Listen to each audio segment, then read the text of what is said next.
Hello students, welcome to Global Online. This is Ankita Sood. Maharashtra set 2024 paper one के super fast revision session में आज हम पूरा paper one का syllabus detail में डिस्कस करने वाले हैं। अगले 120 मिनट्स के अंदर पेपर वन के जितने भी इंपॉर्टेंट टॉपिक्स हैं, जितने भी मोस्ट रिपीटेड टॉपिक्स हैं, उन सभी को हम डिटेल में कवर करेंगे। एंड मैं आपको श्योरिटी देती हूँ कि इस वीडियो को देखने के बाद आपको बहुत आसानी से पेपर वन के कॉन्सेप्ट्स क्लियर हो जाएंगे एंड आपको कुछ भी रिवीजन के लिए कहीं से पढ़ने की जरूरत नहीं रहेगी। आगे बढ़ने से पहले आपको बता दूं कि पेपर वन प्रिपरेशन पर मेजर फोकस रखिएगा, क्योंकि सेट एग्जामिनेशन में यही वो सेक्शन होता है जिसमें इजीली आप सभी 80 प्लस स्कोर करके अपना सिलेक्शन पक्का कर सकते हो। पेपर वन कंप्लीट कोर्स में हिंदी, इंग्लिश एंड मराठी तीनों लैंग्वेजेस में अलग अलग डेली लाइव लेक्चर्स हम आपके लिए लेकर आते हैं, जहां पर पहले दिन आपके सारे कॉन्सेप्ट्स क्लियर करवाए जाएंगे। सेकेंड डे उन्हीं कॉन्सेप्ट से रिलेटेड प्रीवियस ईयर क्वेश्चंस हम आपको प्रैक्टिस करवाएंगे, जिसमें आपको कुछ ट्रिक्स भी बताई जाएगी ताकि इजीली आपके कॉन्सेप्ट्स भी क्लियर हो जाएं एंड आपको क्लियर आइडिया भी हो जाए कि कितना टॉपिक क्लियर आप लोगों को हो गया है। अगर आप लोग लाइव लेक्चर्स मिस करते हो तो आपके लिए रिकॉर्डेड वीडियो लेक्चर्स भी अवेलेबल हैं, टॉपिक वाइज एमसीक्यूज हैं, नोट्स आपको मिल जाएंगे तीनों लैंग्वेजेस में, जिसको आसानी से अपने मोबाइल फोन में भी आप लोग डाउनलोड करके पढ़ सकते हो। फुल सिलेबस मॉक टेस्ट है, जिसमें से कि guaranteed as it is questions exam में आते ही हैं। 2000 प्लस एमसीक्यू क्वेश्चन बैंक भी यहाँ पर आपको मिल जाएगा, जो कि इंग्लिश एंड हिंदी दोनों लैंग्वेजेस में अवेलेबल है। आपको सिर्फ गिवन नंबर्स पर कांटेक्ट करके इसकी पूरी जानकारी लेनी है। एंड डेली लाइव लेक्चर्स के लिए आपको ग्लोबल ऑनलाइन ऐप डाउनलोड करना है। जैसे ही ऐप डाउनलोड करोगे, स्टोर सेक्शन पर सर्च बार में आपको कोर्स का नाम लिखना है। ये course separately Hindi English students के लिए है। यहाँ पर आप कंटेंट पर क्लिक करोगे, इसका ओवरव्यू भी देख लीजिए। डिटेल्ड कोर्सेज अवेलेबल हैं, लाइव लेक्चर्स यहाँ पर आप लोगों को मिल जाएंगे। स्टूडेंट्स, ये बेस्ट प्लान है, ये बेस्ट कोर्स है। इसके अलावा आपको कहीं से भी कुछ भी और पढ़ने की जरूरत नहीं रहेगी, इस चीज की भी मैं आपको श्योरिटी देती हूँ। बस गिवन नंबर्स पर कांटेक्ट करके इसकी पूरी जानकारी आप सभी ले लीजिए। सो आज के सेशन का सबसे पहला क्वेश्चन है, given below are two statements. First statement में कहा गया है, the content and style of communication are the predictor variables of effective teaching. अब देखो, इसमें कहा है कि एज अ टीचर अगर आपको अपनी टीचिंग को, अपने शिक्षण को बेहतर बनाना है, तो आपका एक कंटेंट और स्टाइल ऑफ कम्युनिकेशन यानी कि बात करने का तरीका, और जो कंटेंट यानी कि जो कोर्स आप स्टूडेंट्स को दे रहे हो, वो एक बेस्ट वे में होना चाहिए, तभी आपकी टीचिंग बेस्ट मानी जाएगी। सेकेंड स्टेटमेंट बोलती है, a good and communicative teacher invokes relatively less questions from the students. इसमें कहा है कि जो टीचर्स अच्छे तरीके से अपने स्टूडेंट्स के साथ कम्युनिकेट करते हैं, उनकी क्लास में स्टूडेंट्स कम क्वेश्चंस रेज करते हैं। तो दो स्टेटमेंट्स हैं, जल्दी से अभी आंसर पर जाते हैं। देखो, बहुत इजी है, आपको इसका आंसर पता होगा। ये है option number three. Statement two बिल्कुल गलत है। ऐसा तो नहीं है, अगर मान लीजिए मैं एज अ टीचर आप लोगों के साथ सिर्फ क्लास में आके गप्पे मारती रहूं, यहाँ वहाँ की बातें करती रहूं, और आप लोगों को अपनी बातों से ही थोड़ा सा मैं पटा लूं, हम बोल सकते हैं, ठीक है, तो क्या आप मेरी क्लास में टॉपिक रिलेटेड क्वेश्चंस नहीं पूछोगे? ऐसा नहीं है, क्योंकि स्टूडेंट्स पढ़ने आए हैं, तो क्वेश्चंस जरूर रेज होंगे, चाहे स्टूडेंट्स के साथ टीचर कितने भी अच्छे से बात कर ले। ओके, सो इसलिए स्टेटमेंट टू बिल्कुल गलत है। Next question is, given below are two statements, assertion और रीजन यहाँ पर दिए हैं। बहुत इंपॉर्टेंट टाइप के क्वेश्चंस ये होते हैं। इसमें कहा है, the use of ICT has a great potential for optimising learning outcomes. ICT का मतलब क्या होता है? Information and communication technology. आप लोगों के टेक्नोलॉजी, ठीक है। पेपर वन में यूनिट नंबर 8 का नाम है आईसीटी। इसमें होता है कंप्यूटर, इंटरनेट, लेटेस्ट टेक्नोलॉजी जो हम लोग यूज करते हैं। सो फर्स्ट स्टेटमेंट बोलती है कि अगर एज अ टीचर आप अपनी टीचिंग में, अपने क्लासरूम में आईसीटी का यूज करते हो, इंटरनेट, लेटेस्ट टेक्नोलॉजी का इस्तेमाल करके बच्चों को पढ़ाते हो, तो उससे स्टूडेंट्स के रिजल्ट में काफी अच्छा फर्क पड़ सकता है। इसका कारण भी बताया गया है, और उसका कारण ये बोलता है कि ICT promotes scope for variety, flexibility and attractiveness. ये बोलते हैं कि जहाँ पर भी इंटरनेट और टेक्नोलॉजी, लैपटॉप स्क्रीन्स बड़ी बड़ी हो, ऐसे करके पढ़ाया जाता है, वहाँ पर बच्चों को थोड़ी टीचिंग के तरीके में वैरायटी मिलती है, थोड़ा फ्लेक्सिबिलिटी लगती है, और अट्रैक्ट होते हैं स्टूडेंट्स। क्योंकि कंप्यूटर, इंटरनेट की हेल्प से अगर पढ़ेंगे तो वो क्या होता है, डायग्राम्स, इमेजेस, ये सब चीज़ें आस-पास रहती हैं, तो स्टूडेंट्स थोड़े अट्रैक्टिव होकर के सेशंस में रहते हैं। तो कौन-सा यहाँ पर करेक्ट आंसर होगा? सो करेक्ट आंसर है both the statements are absolutely true, और आईसीटी को टीचिंग में यूज करने का कारण भी बिल्कुल सही यहाँ पर बताया गया है। अब देखो, जैसे छोटे बच्चों को अगर आप ट्रेडिशनल तरीके से एबीसीडी पढ़ा रहे हो या कुछ भी पढ़ा रहे हो, तो वो उतना जल्दी शायद चीजों को नहीं सीखेंगे, एज कंपेयर टू उनको आप वीडियोस चला दो, उनके सामने गेम्स के थ्रू उनको काउंटिंग या ये सब चीजें पढ़ाओ, तो वो चीजों को जल्दी सीखते हैं। राइट, सो वही सब चीजें यहाँ पर कही गई हैं। ये एक ऐसा क्वेश्चन है जिसको एग्जाम में लगभग 3 से 4 बार एज इट इज पूछा गया है, और कई बार इसी को थोड़ा-सा घुमा करके भी पूछा जाता था। तो बहुत इंपॉर्टेंट क्वेश्चन है। Next question is, for optimising learning outcomes, which of the following factors have been identified as most effective in terms of research evidences in a global context? Okay, so यहाँ कहा है कि वैश्विक संदर्भ में सीखने के परिणामों के अनुकूलन के लिए निम्नलिखित में से कौन से कारकों को अनुसंधान साक्ष्य के संदर्भ में सभी प्रभावी के रूप में पहचाना गया है? तो इसको पहले मैं आंसर बताती हूँ, ये है टीचर रिलेटेड फैक्टर्स। अब देखो स्टूडेंट्स, यहाँ पर आप लोगों का पहले एक बेसिक सा डाउट मैं क्लियर कर देती हूँ कि टीचिंग रिलेटेड फैक्टर्स होते क्या हैं। Okay, so teaching related factors में पहली चीज जो है वो आती है specific teaching skills. Specific teaching skills. Okay, दूसरी चीज आती है core teaching skills. Core teaching skills में होता है जो कॉमन स्किल्स होती है, जो कि सभी सब्जेक्ट्स में एप्लीकेबल होती हैं। स्पेसिफिक टीचिंग स्किल्स होती है जो, जैसे कि मैथ्स के टीचर के लिए स्पेसिफिक स्किल्स चाहिए। मैथ्स पढ़ाना सबके बस की बात नहीं होती। कोई लैंग्वेज, आप किसी को नई लैंग्वेज सिखा रहे हो, वो एक स्पेसिफिक टीचिंग स्किल में आता है। तो ये सब टीचर रिलेटेड फैक्टर्स होते हैं। ओके, सो इस क्वेश्चन में जो कहा है वो है कि अगर आपको अपने स्टूडेंट्स के लर्निंग आउटकम को ऑप्टिमाइज करना है, ठीक है, उसको प्रभावी बनाना है, बेस्ट बनाना है, तो कौन से फैक्टर्स ऐसे हैं जिसको सबसे बेस्ट माना जाता है ग्लोबल कॉन्टेक्स्ट में? ऐसा नहीं कि किसी, सिर्फ यहाँ पे किसी घर की बात की जा रही है, ना यहाँ पे किसी स्कूल की बात की जा रही है, ठीक है, यहाँ पर ग्लोबल लेवल पर बात की जा रही है, इसलिए टीचिंग रिलेटेड फैक्टर्स बहुत ही ज्यादा इंपॉर्टेंट यहाँ पर होते हैं।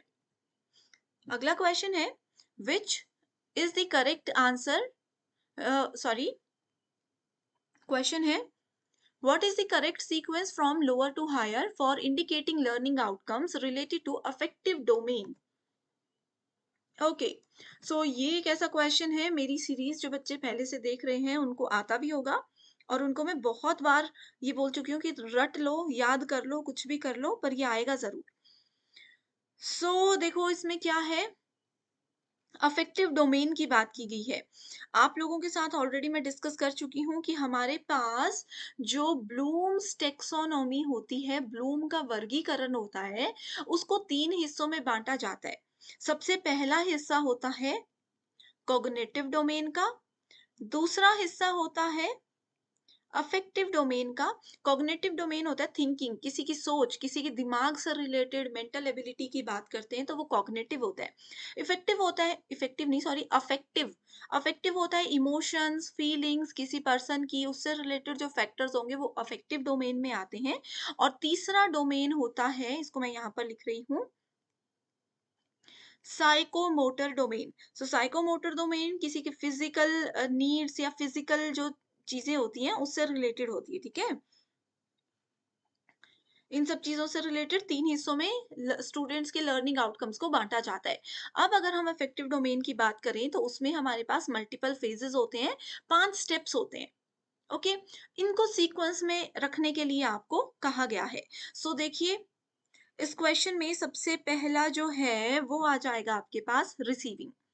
सबसे पहले किसी भी चीज को आप रिसीव कर रहे हो, ग्रहण कर रहे हो। उसके बाद आ जाता है रिस्पॉन्डिंग। मान लीजिए अब आपने किसी छोटे बच्चे को कुछ चीज सिखाई, आपने उनको 1 बार बोला, 2 बार बोला, वो सुन सुन के उस चीज को रिसीव कर रहा है। उसके बाद काफ़ी समय के बाद वो बच्चा उस बात पे रिस्पॉन्ड करने लग गया। आपने किसी बच्चे को पहले हेलो बोलना सिखाया, हेलो हाथ से हेलो करना सिखाया, ठीक है? वो समझते रहे। कुछ दिनों बाद उन्होंने जैसे ही आप हेलो बोलोगे, वो रिस्पॉन्ड करेंगे। उस पे एक्ट करेंगे, वो हाथ हिलाना शुरू कर देंगे। उसके बाद उनको उस चीज़ की वैल्यू पता लगेगी कि इसका क्या मतलब होता है। कहीं जा रहे हैं तो हेलो या बाय बोलना है, फिर हाथ हिलाना है, तो वैल्यू ये चीज़ आ गई। ऑर्गेनाइजेशन कि कैसे वो चीज़ों को समझ रहे हैं डिटेल में, एंड कैरेक्टराइजेशन आ जाता है सबसे लास्ट स्टेप। तो ये होता है इफेक्टिव डोमेन के स्टेप्स। सो करेक्ट आंसर है ऑप्शन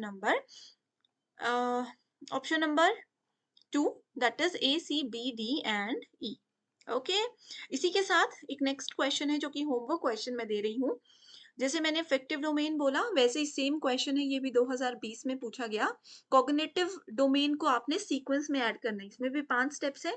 बताइए कौन-कौन से स्टेप्स हैं? ठीक है? आंसर बताना है मुझे कमेंट करके। अगर नहीं आता है तो भी एक बार कमेंट कर दीजिएगा, क्योंकि इसकी ऑलरेडी एक वीडियो है मेरे पास, मैं उसका लिंक फिर आपके साथ शेयर कर दूँगी। Next question is, what is the hallmark of reflective teaching? Levels of teaching हम लोगों ने पढ़ा है। लेवल्स ऑफ टीचिंग में सबसे बेसिक लेवल क्या होता है? अंडरस्टैंडिंग लेवल होता है एक हमारे पास। और कौन-कौन से लेवल होते हैं? अंडरस्टैंडिंग लेवल, सबसे पहला आता है मेमोरी लेवल, सबसे लोएस्ट लेवल फिर अंडरस्टैंडिंग लेवल होता है, ठीक है? सो यहाँ पे सबसे बड़ा होता है रिफ्लेक्टिव लेवल। ये है 3 लेवल्स ऑफ टीचिंग। एक और होता है ऑटोनॉमस, बट उसको ज़्यादा जगह पे ऐड नहीं किया जाता। तो उसके हॉलमार्क के बारे में यहाँ पर पूछा गया है, ठीक है? सबसे ज़्यादा थॉटफुल होता है, सबसे बेस्ट लेवल ये माना जाता है, हाईएस्ट लेवल ये माना जाता है। किसी बड़े लेवल के बच्चे को अगर पढ़ाना है तो रिफ्लेक्टिव लेवल होता है। देखो मेमोरी लेवल में आपने चीज़ों को रट्टा मारकर याद कर लिया। अंडरस्टैंडिंग लेवल में आप समझने लग गए कि अच्छा जो रट्टा मारा था उसका क्या मतलब है। रिफ्लेक्टिव लेवल होता है कि जो चीज़ें हमने पिछले 2 लेवल्स में पढ़ी थी उसको रियल लाइफ में कहाँ यूज़ करना है। एक्चुअल में वो चीज़ें कहाँ इस्तेमाल हो रही हैं। सो इसीलिए इसका जो हॉलमार्क रहता है वो रहता है clear, organised and well structured content होना चाहिए। ओके, और ये पूरी तरह से प्रीवियस 2 लेवल्स पर डिपेंडेंट होता है। Next question is, if teaching is viewed as a continuum, which of the following modality involves active give and take between the teacher and learner? So active give and take का क्या मतलब होता है ये भी आपको बता देती हूँ। एक्टिव गिव एंड टेक, एक टीचर पूरी इंफॉर्मेशन दे रहा है and student as it is उस इंफॉर्मेशन को गेन कर रहे हैं, तो वो आता है इंस्ट्रक्शन की कैटेगरी में। ओके, ये आता है इंस्ट्रक्शन की कैटेगरी में। टीचिंग एज अ कॉन्टिनम का क्या मतलब होता है? ये बेसिक होता है, नेचर ऑफ टीचिंग में आता है teaching as a continuum. Teaching और लर्निंग दोनों ही कॉन्टिनम होती है। कॉन्टिनम का मतलब होता है निरंतरता को ये फॉलो करते हैं, कंटिन्यूअस होती है, ठीक है? ये बेसिकली टीचिंग के जो प्रैक्टिसेस होते हैं उसको चेंज और सपोर्ट करने के लिए इसको बनाया गया है, एंड इसमें टीचर्स में not have the tools, resources और support to change teaching practice on their own, right? So ये बहुत बड़ा टॉपिक है एक अपने आप में, लेकिन फिलहाल आप इतना याद रख लीजिए कि कभी भी टीचिंग के कॉन्टिनम की बात कर रहे हैं तो इंस्ट्रक्शंस की ही बात की जाती है। डिफरेंस एग्जाम में ये भी पूछा जाता है कि ट्रेनिंग, कंडीशनिंग और इंडोक्ट्रिनेशन में क्या डिफरेंस है। इस टॉपिक पे फिलहाल तो मैंने वीडियो नहीं बनाई है। अगर आपको चाहिए आप बस कमेंट करके बता दीजिए, ज़रूर आपकी रिक्वेस्ट को पूरा किया जाएगा। Next is in Gagne's learning hierarchy. In Gagne's learning hierarchy, which of the learning types immediately precede concept learning? इसमें concept learning की बात की गई है। Concept learning is always related to rule learning. ठीक है, गैगने में हमेशा कॉन्सेप्ट लर्निंग रूल लर्निंग से जुड़ा हुआ होता है। यहाँ पर रूल लर्निंग ऑप्शन नहीं है, तो go for discriminating learning. Okay, एक चीज यहाँ पर और पूछी जाती है कि कई बार सॉरी, थोड़ी सी यहाँ पर मिस्टेक हो गई। कॉन्सेप्ट लर्निंग की बात की गई है। Concept learning is always related to discrimination learning, and if we talk about rule learning, तो रूल लर्निंग होता है आपका कॉन्सेप्ट लर्निंग। ठीक है, तो साइकिल आई होप अभी आप समझ रहे हो, ये तीन चीजें ऐसे एक दूसरे से जुड़ी हुई हैं।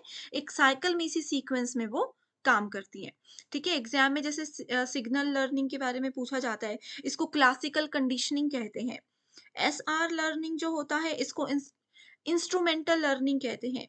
चेन लर्निंग को हम लोग बोलते हैं, जैसे एसआर का जो सीक्वेंस होता है वो चेन लर्निंग का भी एक पार्ट होता है। एंड डिस्क्रिमिनेशन लर्निंग जो होती है हमारे पास, ये भी इसी का एक पार्ट होता है। इसमें आपके पास लर्निंग ऑफ प्रिंसिपल्स आ जाते हैं, कॉन्सेप्ट लर्निंग आ जाती है, प्रॉब्लम सॉल्विंग लर्निंग आ जाती है। ठीक है, सो ये बहुत ही ज्यादा इंपॉर्टेंट टॉपिक है। जैसे मैंने आपको ये बताया कॉन्सेप्ट लर्निंग और रूल लर्निंग वाला क्वेश्चन, ये दोनों ही क्वेश्चन जून 2020 के सेशंस में पूछे गए थे, एज इट इज। ठीक है, सो ये बेसिक सी चीजें हैं जो मैं आपके साथ शेयर करना चाहती थी, जो इम्पोर्टेंट है। सो नेक्स्ट क्वेश्चन देख सकते हो, इसमें मैच द फॉलोइंग है, प्लानिंग, ऑर्गेनाइजिंग, मोटिवेटिंग, कंट्रोलिंग। ये इंपॉर्टेंट क्वेश्चन नहीं होता है, ठीक है, लेकिन बेसिक टीचिंग के स्टेप्स को इसमें पूछा गया है, तो इसको देख सकते हो। Planning goes for, it involves setting goals and objective. Plan करते हैं और हम गोल्स अपने सेट करते हैं कि हाँ, नेक्स्ट वीक में मुझे ये चीजों को कवर करना है। ऑर्गेनाइजिंग का मतलब होता है it involves bringing together resources and people. Motivating means it involves engagement in task relevant activities, and controlling means it involves feedback of result and follow up to compare accomplishments। ठीक है, so इसका correct answer ये है। Next question है, the goal of teaching as compared to training is to provide opportunity for sharing and caring leading to critical and creative reflection. As it is definitions हैं ये। There is abundant scope for promoting concept learning under which stage of development of learning? So ये adolescents जो किशोर अवस्था के बच्चे होते हैं, उसमें सबसे ज्यादा स्कोप होता है किसी भी बच्चे को नया कुछ सिखाने का। वो बहुत जल्दी सीखते हैं, बहुत एक एज ऐसी होती है ना जिसमें बच्चे नया सीखना चाहते हैं पूरे जोश के साथ। तो वही चीजें यहाँ पर पूछ 2021 में पूछा गया सबसे पहला क्वेश्चन है, the ability to form and use symbols like words, gestures, signs, images, etc. are accomplished in the pre-operational period। So यहाँ पर कहा है कि अब टीचर, एज अ टीचर, जब आप किसी स्टूडेंट को पढ़ा रहे हो एंड पढ़ाते समय आप कुछ सिंबल्स का इस्तेमाल कर रहे हो, जैसे शब्द, वो तो दिखती सी बात है, किसी को पढ़ा रहे हो तो आप बोलोगे। अपना जेस्चर, आप लोगों का हाव भाव आपके कैसे हैं, साइंस, फोटोज दिखाकर आप किसी को पढ़ा रहे हो, इसको पूरी तरीके से प्री ऑपरेशनल पीरियड में अकम्प्लिश किया जाता है। स्टेटमेंट 2 बोलती है, according to Piaget, pre operational children do not have a tendency to be egocentric. ठीक है, इसमें कहा है कि पाइगेट ने अपनी थ्योरी में यही बोला है कि जो भी प्री ऑपरेशनल यानी कि सक्रिय पूर्व बच्चे होते हैं, इस लेवल के जो बच्चे होते हैं, उनमें ईगो सेंट्रिक टाइप की चीजें बिल्कुल भी नहीं होती हैं। ओके, सो सबसे पहले हम देखते हैं, देखो पाइगेट क्या थे, वो एक थियरिस्ट थे जिन्होंने टीचिंग से रिलेटेड बहुत सी थ्योरीज दी हैं।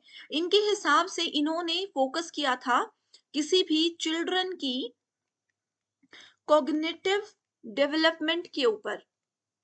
ठीक है, जो पर्सन होता है, कोई स्टूडेंट होता है, उनकी मेंटल डेवलपमेंट जो होती है उससे रिलेटेड इन्होंने यहाँ पर बात की थी। एंड पेगेट के अकॉर्डिंग 4 फेजेस में इन्होंने इस लेवल को डिवाइड किया था। पहला था सेंसरी मोटर, दूसरा था प्री ऑपरेशनल थिंकिंग, तीसरा था कॉन्क्रीट ऑपरेशनल थिंकिंग, और चौथा था फॉर्मल ऑपरेशनल थिंकिंग। अब प्री ऑपरेशनल स्टेज की यहाँ पर बात की है तो हम उसी को डिस्कस करेंगे। ये एक ऐसा स्टेज था जो कि अर्ली चाइल्डहुड पर फोकस करता है, जो बहुत छोटे बच्चे होते हैं उन पर फोकस करता है कि उनको एक एक चीज डिटेल में बताई जाती है, उनमें ईगो और ये लड़ाई झगड़ा, ये जल्दी से चीजें समझने की ताकत भी नहीं होती है। एंड दूसरा यहाँ पर ये बोलता है कि जो भी वर्ड्स, जेस्चर, ये सब चीजें हैं, ये प्री ऑपरेशनल स्टेज के बच्चे समझ पाते हैं या नहीं समझ पाते, ये भी इस क्वेश्चन का एक इम्पॉर्टेंट पॉइंट है। ठीक है, सो देखो प्री ऑपरेशनल स्टेज होता है 2 साल से 7 साल तक के बच्चों का। तो ऐसे बच्चे वर्ड्स, जेस्चर, सिग्नेचर, इमेजेस के थ्रू चीजों को समझते हैं। तो इसलिए स्टेटमेंट 1 बिल्कुल ट्रू है, लेकिन स्टेटमेंट 2 बिल्कुल गलत है। ठीक है, स्टेटमेंट 2 बिल्कुल गलत है। ये बेसिकली इस एज के जो बच्चे होते हैं उनकी कॉग्निटिव डेवलपमेंट हो रही होती है। आपने देखा होगा बच्चों को गुस्सा भी बहुत आता है, जरूरी नहीं है कि वो चीजों को जल्दी से समझ सकें। ठीक है, सो प्री ऑपरेशनल चिल्ड्रन में ईगोसेंट्रिक टेंडेंसी होती है, राइट? सो इसमें करेक्ट आंसर क्या है? Statement 1 is true and 2 is false. Okay, ठीक है, ये नहीं, ये वाला करेक्ट आंसर है option number 3। Next is andragogy is also refer to as. So already हम डिस्कस कर चुके हैं एंड्रागोजी, पेडागोजी, बहुत इंपॉर्टेंट टर्म्स हैं जो कि एग्जामिनेशन में बार बार पूछी जाती है, ठीक है? So andragogy is referred to as, मैंने आप लोगों को एक ट्रिक बताई थी। एंड्रोगॉजी का मतलब होता है अपने आप से, राइट? एंड्रोगॉजी अपने आप, तो अपने आप कौन बच्चा सीख जाता है चीजों को? अपने आप अडल्ट बच्चे सीखते हैं। सो यहाँ पर सभी ऑप्शन में अडल्ट है, लेकिन comprehensive theory of adult learning is the correct answer here, ठीक है? एग्जाम में ये क्वेश्चन बहुत बार आया है, यूजीसी नेट और सेट में बहुत बार आता है कि एंड्रागॉजी हमेशा अपने आप, और अपने आप कौन सीखता है? Adult learners. So adult learners की जो व्यापक सिद्धांत होते हैं वो एंड्रागॉजी में बताए जाते हैं। ओके, ऑलरेडी इस पे डिटेल्ड वीडियो है, लिंक डिस्क्रिप्शन में है, आप लोग जरूर देखिएगा। अगला है होमवर्क क्वेश्चन है ये, इसका आंसर मुझे कमेंट करके बताना है। स्वयं is very much important in स्वयं, स्वयं प्रभा, मूक, 3 इंपॉर्टेंट सेक्शंस हैं ये। स्वयं बेसिकली एजुकेशन के लिए बना है। ओके, ये करेक्ट है। आई होप आपने इससे पहले आंसर दे दिया होगा। Next is statement based question है। Education is a lifelong activity which begins at birth and continues till one dies. It does not terminate at the end of the formal schooling, but it is a lifelong process. So ये एक बहुत important question है।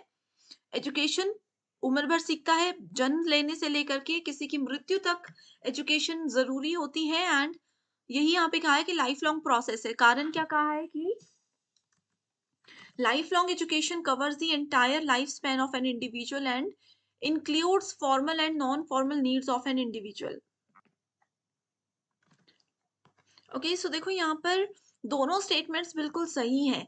Life long education क्या होता है? किसी person की पूरे लाइफ स्पैन को यहाँ पर फॉर्मली और इनफॉर्मली इंक्लूड किया जाता है। सो असर्शन भी सही है और उसका कारण भी बिल्कुल सही बताया गया है, और इसका ये करेक्ट एक्सप्लेनेशन भी है। सो इस अकॉर्डिंग देखेंगे, सो करेक्ट आंसर है option number 1। Next question is identify the teaching strategies which are employed during indirect institution, emphasizing direct and indirect exemplars, presenting the stimulus material, inquiry based question answer session, presenting, asking and providing feedback, या फिर promoting problem solving approach. So ये कुछ steps हैं जो कि आप लोगों को याद होने चाहिए, बहुत बार एग्जाम में पूछे गए हैं, ठीक है? तो सबसे पहले तो देखो, एम्फेसाइजिंग डायरेक्ट और इनडायरेक्ट एग्जाम्पलर्स, ये आप लोगों को पता होना चाहिए, ठीक है? इसमें आ जाती है आपकी concept learning, inquiry, problem solving techniques, जितने भी आपके इनडायरेक्ट इंस्ट्रक्शंस होते हैं उसकी बात कर रही हूँ। Concept learning, inquiry, problem solving techniques जो होती हैं, किसी चीज के कॉन्सेप्ट्स को, पैटर्न्स को, एब्स्ट्रैक्शंस को समझना, उसको याद करना, ये सब इनडायरेक्ट इंस्टीट्यूशन के अंदर आता है, ठीक है? तो सबसे पहले तो ऑप्शन नंबर 1 करेक्ट है। उसके बाद आ जाएगा आपके पास, ठीक है, ऑप्शन नंबर, यहाँ पर थोड़ी सी प्रॉब्लम वापस आ गई है आंसर में। करेक्ट आंसर होगा आपके पास ए, सी एंड ई। इधर ऑप्शन में नहीं है, this is not B, this is A, C and E, ठीक है? सी बोलता है inquiry based question answer session. अभी मैंने आपको बताया इनडायरेक्ट में इंक्वायरी बेस्ड सेशन आता है, इनडायरेक्ट एग्जाम्पल्स जो आते हैं, and we have promoting problem solving approach. ये इनडायरेक्ट इंस्टीट्यूशन की डेफिनेशन ही बता रही है। ओके, नेक्स्ट इज स्टेटमेंट है, indirect institution is an approach to teaching and learning in which the process is inquiry. Indirect approach में जो process होता है वो इंक्वायरी होता है, content involves concept and context here is a problem. ये indirect instruction की डेफिनेशन कही है। स्टेटमेंट 2 बोलता है NRT test data tell us about a student's level of proficiency in mastery of some skills or set of skills. अब यहाँ पर students को कंफ्यूजन होगा कि एनआरटी होता क्या है। सो एनआरटी बेसिकली होता है नॉर्म रेफरेंस टेस्ट। ये हम लोग पढ़ चुके हैं ना, नॉर्म रेफरेंस टेस्ट जो होता है, एंड एक होता है क्राइटेरियन रेफरेंस्ड टेस्ट या क्राइटेरियन रेफरेंस्ड इवैल्यूएशन। सो इसमें कहा है this type of test data tell us about the students level of proficiency in mastery of some skills और सेट ऑफ स्किल्स। सो इस तरीके के क्वेश्चन बहुत बार एग्जाम में आते हैं। सो इसमें तो देखो फर्स्ट ऑप्शन बिल्कुल सही है, लेकिन स्टेटमेंट टू इनकरेक्ट है। क्यों इनकरेक्ट है स्टेटमेंट नंबर टू? क्योंकि हम लोगों ने देखा था कि क्राइटेरियन रेफरेंस में क्राइटेरिया सेट किया जाता है कि 60% से ऊपर वाले पास हैं, इसके नीचे वाले फेल है। नॉर्म रेफरेंस में कंपैरिजन किया जाता है आपस के उनके पीयर्स के बीच में। ठीक है, ये क्या होता है? एक स्टैंडर्डाइज टेस्ट होता है जो कि किसी पर्सन के रैंक को या किसी भी पर्सन की किसी भी कैपेबिलिटीज या उनके स्किल्स को कंपेयर करने के लिए बनाया गया है। सो इसीलिए करेक्ट आंसर है option number three. Next is which of the following teacher competency belongs to the domain of personality and attitude? सो यहाँ पर किसी शिक्षक की योग्यता, व्यक्तित्व और दृष्टिकोण के क्षेत्र में संबंधित बात की गई है। सो डायरेक्ट आंसर है, बहुत बार एग्जाम में आया है, locus of control and self efficacy here is the correct answer. Okay, इसके अलावा लोकस ऑफ कंट्रोल के अलावा यहाँ पर टीचर्स का एंथुजियाज्म, सेल्फ एफिकेसी, ये सब चीजें किस पे डिपेंड करती है? किसी एक पर्सन के एटीट्यूड पे डिपेंड करती है कि उसका अपनी बातों पे कितना नियंत्रण है, आत्मविश्वास कितना है, कितना वो किसी को मोटिवेट करके अपने आसपास एक्टिवली रख सकते हैं। तो ये सब चीजें किसी पर्सन के पर्सनालिटी और एटीट्यूड में आती हैं। सो इसीलिए ये ऑप्शन यहाँ पर करेक्ट है। Next is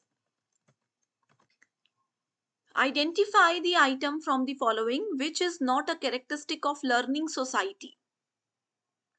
so characteristic of learning society कौन सी यहाँ पर नहीं है? Learners learn uninformally. ठीक है, जो स्टूडेंट्स हैं जरूरी नहीं है कि वो फॉर्मल तरीके से ही पढ़ाई कर सकें, वो अनइनफॉर्मली भी बहुत कुछ चीजें सीख सकते हैं। जरूरी नहीं है कि क्लासरूम में डरा धमका कर बच्चों को पढ़ाया जाए। कई बार बच्चे, आपने देखा होगा, छोटे बच्चे गेम्स म्यूजिक के साथ जल्दी सीखते हैं, तो वही यहाँ पर कहा गया है। ठीक है, not a characteristic of learning society कहा है, नॉट। ठीक है, अनइनफॉर्मली वैसे ये होता है, लेकिन बाकी ऑप्शंस के साथ कंपेयर करें तो इसीलिए इसको हम करेक्ट आंसर मान सकते हैं।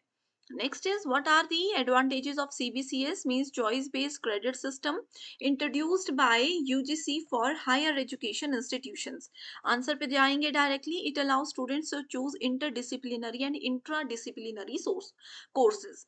ठीक है, इंटरडिसिप्लिनरी मैं आप लोगों को थियोरी सेशंस में बता चुकी हूँ। मान लीजिए स्टूडेंट नॉन मेडिकल रख रहे हैं, नॉन मेडिकल में क्या क्या सब्जेक्ट्स होते हैं? फिजिक्स होता है, केमिस्ट्री होता है, मैथमेटिक्स होता है, इंग्लिश होता है और कंप्यूटर्स होता है। ठीक है, लेकिन सीबीसीएस जब से इंट्रोड्यूस हुआ है, इसमें कोई पर्सन जो नॉन मेडिकल के मेजर सब्जेक्ट्स हैं वो तो पढ़ेगा ही, वो तो उनको पढ़ने ही पड़ेंगे। इसके अलावा कोई पर्सन ऐसा है जिनको हिस्ट्री बहुत पसंद है, जिनको ड्राइंग बहुत पसंद है, तो वो ऐसे सब्जेक्ट्स को सेलेक्ट कर सकते हैं जिनको इंटरडिसिप्लिनरी कोर्सेज भी बोला जाता है। ठीक है, makes education as per global standard. Global standard का मतलब है कि all over area, all over globe में एक ही लेवल रहेगा, एक ही स्टैंडर्ड रहेगा एजुकेशन का।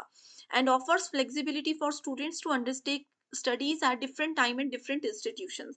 तो आप लोग अगर लगता है इस कॉलेज में एक साल लगा दिया, दूसरा दूसरे कॉलेज में जाना चाहते हो, तो आपके ग्रेड्स ट्रांसफर हो सकते हैं। Okay, alternative education is known as, so it is known as non traditional education, गैर पारंपरिक, in which level of teaching the learner gets an opportunity। तो इसमें पूछा गया है कि टीचिंग के लेवल्स में से कौन सा वो ऐसा लेवल होता है जिसमें एक लर्नर को, यानी कि एक स्टूडेंट को अवसर मिलता है कुछ नया सीखने का, कुछ काम करने का, कुछ चीज को इम्प्लीमेंट करने का।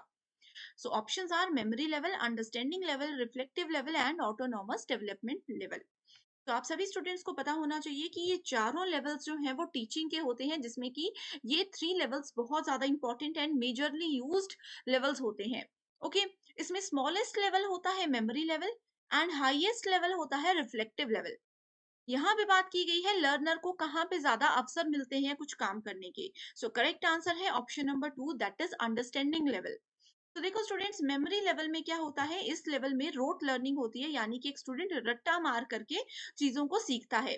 अब वो जो रट्टा मारी हुई चीजें होती हैं उनको एक्चुअल में कैसे यूज करना है, कहाँ पे उनका काम आता है, कैसे चीजों को आइडेंटिफाई करना है, ये सब सीखने की अपॉर्चुनिटी मिलती है अंडरस्टैंडिंग लेवल पे। इसीलिए हमारा राइट आंसर है ऑप्शन नंबर 2।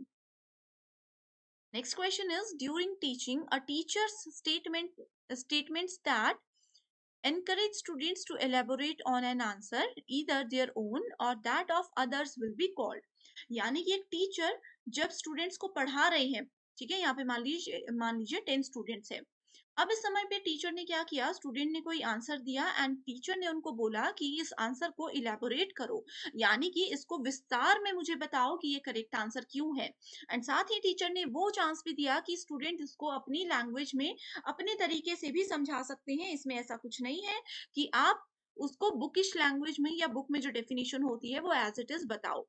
तो इस तरह की चीजों को क्या बोला जाता है, structuring, instructional variety, engagement in the learning process, या फिर probing।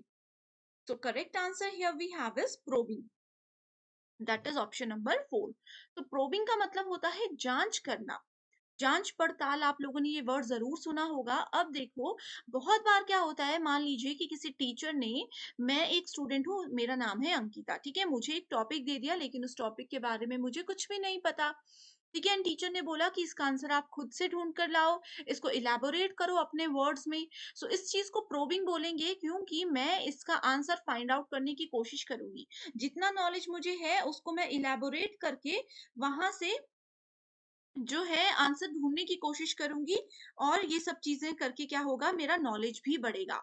ठीक है, सो प्रोबिंग इस तरह से। तो इसी के साथ स्टूडेंट्स बढ़ते हैं नेक्स्ट क्वेश्चन पे, जिसमें पूछा गया है, which of the following will be called behavioural rather than attitude and beliefs related competencies for becoming an effective teacher. तो यहाँ पे हमारे पास मल्टीपल ऑप्शंस दिए हैं, हमें बताना है कि बिहेवियरल टेक्निक्स किसको बोला जाता है rather than attitude and belief, यानी कि दृष्टिकोण और विश्वास की जगह पे, ठीक है, यहाँ पे दक्षताओं की बजाय व्यवहार कहा जाता है, किसको कहा जाता है। Options are locus of control, यानी कि नियंत्रण रेखा, communicating, managing and monitoring, teacher enthusiasm, या फिर इवेल्युएटिंग एंड प्रोवाइडिंग फीडबैक। तो correct answer here we have is option number 3, that is B, C and E. तो देखो स्टूडेंट्स, बिहेवियरल क्वेश्चन को समझाऊं तो इसमें बोला है, what is the following will be called behavioural rather than attitude and belief. So एक teacher होने के नाते आप लोगों को अगर एक इफेक्टिव टीचिंग करनी है, कि आप जो पढ़ा रहे हो वो स्टूडेंट्स को समझ भी आ रहा है, आगे आने वाले समय में उनको वो काम भी आएगा, इन सब चीजों को ध्यान में रखते हुए एज अ टीचर आपको किन चीजों पे ध्यान देना चाहिए, वो है कम्युनिकेटिंग, कि सबसे पहले आपका बात करने का तरीका, आपके जो वर्ड्स हैं, आपका जो प्रोसेस है बोलने का, ठीक है, सिलेक्शन ऑफ वर्ड्स है, वो स्टूडेंट्स के लिए इजीली अंडरस्टैंडेबल होनी चाहिए। दूसरे हैं मैनेजिंग एंड मॉनिटरिंग, यानी कि जो भी चीजें हैं, जो भी आप पढ़ा रहे हो वो पूरे प्रबंध के साथ हो, पूरा उसका मैनेजमेंट हो, कि आप क्या पढ़ाने वाले हो, क्या आज का टॉपिक है, क्या ये आपके एग्जाम के लिए इंपॉर्टेंट है, इस तरह से साथ में आपको मॉनिटर करना है, किसको, खुद को भी एंड अपनी क्लास को भी। एंड साथ ही यहाँ पे ऑप्शन नंबर ई क्यों करेक्ट है, क्योंकि इसमें बोला गया है evaluating and providing feedback. So effective teaching के लिए इवेल्युएशन बहुत जरूरी है। ये वाला इवेल्युएशन जो है ये कौन करते हैं, ये स्टूडेंट्स करते हैं। अब जैसे इसी क्वेश्चन के एग्जाम्पल के रूप में मैं आपको एक चीज बताती हूँ, कि अब जैसे मैं आपको पढ़ा रही हूँ, अभी तक हमारे 3-4 क्वेश्चंस हुए हैं, आप लोग इन क्वेश्चंस को अगर समझ रहे हो, आपको कॉन्सेप्ट्स क्लैरिटी हो रही है, तो आप मुझे क्या करोगे, इवेल्युएट करोगे, आप मुझे मूल्यांकन दोगे कि मैम का पढ़ाया हमें समझ आया, तो हम मैम को 10 में से कितने नंबर देते हैं। ठीक है, इससे क्या होता है, आप मुझे फीडबैक दोगे कि क्या मैम आपको अपने पढ़ाने के तरीके में चेंजेस करने चाहिए, या फिर आप जैसा पढ़ा रहे हो ऐसा ही कंटिन्यू रखो, डेली हमारे लिए लाइव लेक्चर्स या इस तरह के एमसीक्यू सीरीज लाओ। जो भी चीजें आपके माइंड में है, आप अगर वो कमेंट करके मुझे बताओगे तो वो आएगा इवैल्यूएशन एंड फीडबैक। इससे क्या बेनिफिट होगा, इससे मैं अपनी टीचिंग में, अगर आप लोगों को लगता है कोई चेंजेस करने की जरूरत है, तो वो मैं चेंजेस करूंगी, ताकि आने वाले समय में सभी स्टूडेंट्स को इसका बेनिफिट हो सके। ओके, सो ये सारी चीजें इस तरह से रियल लाइफ एग्जांपल्स के साथ रिलेटेड है। Next question is, from the following list of methods of teaching used in institutions of higher learning, identify those which are learner centered method. अब देखो स्टूडेंट्स, यहाँ पे जब भी हम लोग हायर एजुकेशन की बात करते हैं, हायर इंस्टीट्यूशंस जो होते हैं, वहां पे टीचिंग और लर्निंग प्रोसेस चल रहा है। आपको बताना है कि लर्नर सेंटर्ड मेथड कौन सा है, यानी कि शिक्षार्थी केंद्रित मेथड कौन से है। लर्नर सेंटर्ड मेथड में कौन सा होता है, इसमें एक स्टूडेंट को फीडबैक देने का भी पूरा अधिकार होता है। अगर स्टूडेंट को कोई क्वेरी है तो वो पूछने का पूरा अधिकार होता है। अगर एक स्टूडेंट को लगता है कि लास्ट लेक्चर हमें पसंद नहीं आया या फिर वो हमें समझ नहीं आया, तो वो एक टीचर को वो रिपीट करने के लिए भी बोल सकते हैं। ओके, अगर स्टूडेंट चाहे तो कुछ भी कर सकते हैं। लर्नर सेंटर्ड मेथड ये होता है, यानी कि एक लर्नर को, एक स्टूडेंट को पूरा अधिकार होता है कि वो क्या करवाना चाहते हैं, क्या उनकी रिक्वायरमेंट्स है। सो इस समय पे अब देखना है कौन से पॉइंट्स इसको ध्यान में रखते हुए करेक्ट है। Project work, talk and talk, lecturing with audio and visual, computer aided instructions, या फिर simulation and role playing. So correct answer here is option number D and E only. Computer aided instructions होती हैं, यानी कि computer की मदद से, computer में आप सभी को पता है कंप्यूटर है, इंटरनेट हम लोग यूज करते हैं, इन सब चीजों की मदद से हम पढ़ सकते हैं। लर्नर सेंटर्ड मेथड ये होता है। ओके, नेक्स्ट है सिमुलेशन एंड रोल प्लेइंग, यानी कि अगर मान लीजिए कोई चीज मुझे समझ नहीं आ रही, अब जैसे आप लोगों को समझाने के लिए हर बार मैं क्या करती हूँ, रियल लाइफ एग्जांपल्स देती हूँ। अगर स्टूडेंट्स आप नए हो, आपको नहीं पता होगा, आप मेरे प्रीवियस लेक्चर्स देखना, हर एक यूनिट में, हर एक टॉपिक में आपको रियल लाइफ एग्जांपल्स, यानी कि दिनचर्या से रिलेटेड जो उदाहरण होते हैं उनको ध्यान में रखते हुए करवाती हूँ, ताकि आप लोग चीजों को समझो। वैसे रोल प्लेइंग क्या होता है, वो स्टूडेंट्स को इजिली कॉन्सेप्ट समझने में मदद करता है। नेक्स्ट क्वेश्चन है, बहुत इंपॉर्टेंट टॉपिक है, ये है इवेल्युएशन। ठीक है, सो डिफरेंट टाइप के इवेल्युएशन होते हैं, formative, summative, criterion reference and non reference. इसके यहाँ पे डेफिनेशंस दी गई हैं दूसरी तरफ। सो देखो, इनके मैं आपको डेफिनेशंस बता देती हूँ। फॉर्मेटिव क्या होता है, क्लास के बीच में, अब जैसे मान लीजिए हमारा 1 आवर का सेशन है, मान लीजिए ये वाले अभी मैंने आपको इवैल्यूएशन की डेफिनेशन बता दी, किसी का मूल्यांकन करना है उसकी डेफिनेशन बता दी। 5 मिनट के बाद मैं स्टूडेंट्स को ही क्लास में पूछ रही हूँ कि चलो मुझे बताओ आज हमने लेक्चर में क्या क्या पढ़ा, या फिर मैं आपको बोलती हूँ कि बताओ इवैल्यूएशन का मतलब क्या होता है, यानी कि क्लास के एंड में मैं स्टूडेंट से पूछूंगी कि कंक्लूड करो आज की क्लास में क्या पढ़ा। इससे क्या होगा, हम डेली रोज के रोज स्टूडेंट्स को इवैल्यूएट कर सकते हैं। समेटिव क्या होता है, समरी, समरी का मतलब पूरा एंड में, जैसे कि हमारे फाइनल एग्जाम होते हैं, हमारे सेमेस्टर के एग्जाम्स होते हैं, वो समेटिव इवैल्यूएशन होता है कि पूरे 6 महीने में, पूरे 1 साल में किसी स्टूडेंट ने क्या क्या पढ़ा, उस चीज का मूल्यांकन होगा। क्राइटेरियन रेफरेंस क्या होता है, इसमें हम टेस्टर की परफॉर्मेंस को कंपेयर करते हैं। ठीक है, क्या होता है कि मान लीजिए मैं इसमें एक पर्सन है, एक मेरा स्टूडेंट है कोई, ठीक है, उनको हम टेस्ट करेंगे, उनको हम देखेंगे कि उनके मैथमेटिक्स में क्या स्कोर है, उनको हम देखेंगे कि म्यूजिक में क्या उनका इंटरेस्ट है, उनका क्या डांस में इंटरेस्ट है। तो एक ही पर्सन को अलग अलग जगह पे हम कंपेयर करेंगे कि जिस चीज में वो बेस्ट है, बिल्कुल अच्छे से काम करते हैं, इंटरेस्ट के साथ काम करते हैं, वहां पे उनको यूज करेंगे। देन आता है नॉर्म रेफरेंस। नॉर्म रेफरेंस में हम एक पर्सन को दूसरे पर्सन के साथ कंपेयर करते हैं। जैसे कि मान लीजिए मैं पर्सन ए को कंपेयर कर रही हूँ कि अच्छा आपका मैथ अच्छा है लेकिन आप डांस में बेकार हो। पर्सन बी जो है उनका मैथ बहुत बेकार है लेकिन वो डांस बहुत अच्छा करते हैं। तो हमने क्या किया, आपस में स्टूडेंट्स को कंपेयर किया, that is called non reference. तो ये 4 इवैल्यूएशन के टाइप्स मैंने बता दिए। करेक्ट आंसर है option number 1, that is formative evaluation. बोलता है the intention of using is it it is to identify scope and potential for improvement, यानी कि रोज रोज अगर हम किसी स्टूडेंट से क्वेश्चनिंग करते हैं तो उससे उनका पोटेंशियल भी बढ़ता है, ठीक है, उनकी क्षमता भी बढ़ती है और उनके दायरे भी बढ़ते हैं। उसके बाद आता है समेटिव इवैल्यूएशन, जिसमें पूछा बोला गया है इट्स इंटेंशन टू जज लर्निंग स्टैंडर्ड्स, ठीक है, कि फाइनली किस स्टैंडर्ड पर, किस लेवल पर हमारा स्टूडेंट है। क्राइटेरियन रेफरेंस क्या होता है, ये बोलता है स्टैंडर्ड्स इंडिकेटिव ऑफ मास्टरी, कि किसी पर्टिकुलर पर्सन की किस सब्जेक्ट में, किस डोमेन में मास्टरी है। जैसे कि मैंने आप लोगों को बताया, हम देखेंगे एक स्टूडेंट डांसिंग में कैसा है, सिंगिंग में कैसा है, म्यूजिक में कैसा है, स्टडीज में कैसा है, तो उसके देखेंगे किस चीज में उनकी मास्टरी है। Then we have norm reference, जिसमें कि आता है percentile rank and standard scores are used for reporting. इसमें फिर उनके जो फाइनल रैंक होता है, रैंक क्या करता है, एक स्टूडेंट को दूसरे स्टूडेंट के साथ कंपेयर करता है। सो इस तरह से इसका करेक्ट आंसर होगा option number 1। Next question is which of the following are said to be style related competencies of an effective teacher. So एक इफेक्टिव टीचर की, ठीक है, एक प्रभावी शिक्षक की शैली संबंधित योग्यताएं किसको कहा जा सकता है? Organised demeanour with which means being orderly, clean and in control.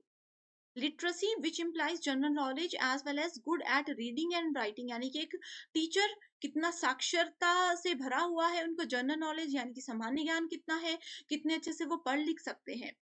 Self efficacy which refers to a person's self perceived capabilities to perform a task, यानी कि एक आत्म प्रभावकारिता किसी पर्सन की, किसी टीचर की कितनी है एंड वो कितनी क्षमता के साथ किसी भी दिए हुए कार्य को पूरा करते हैं।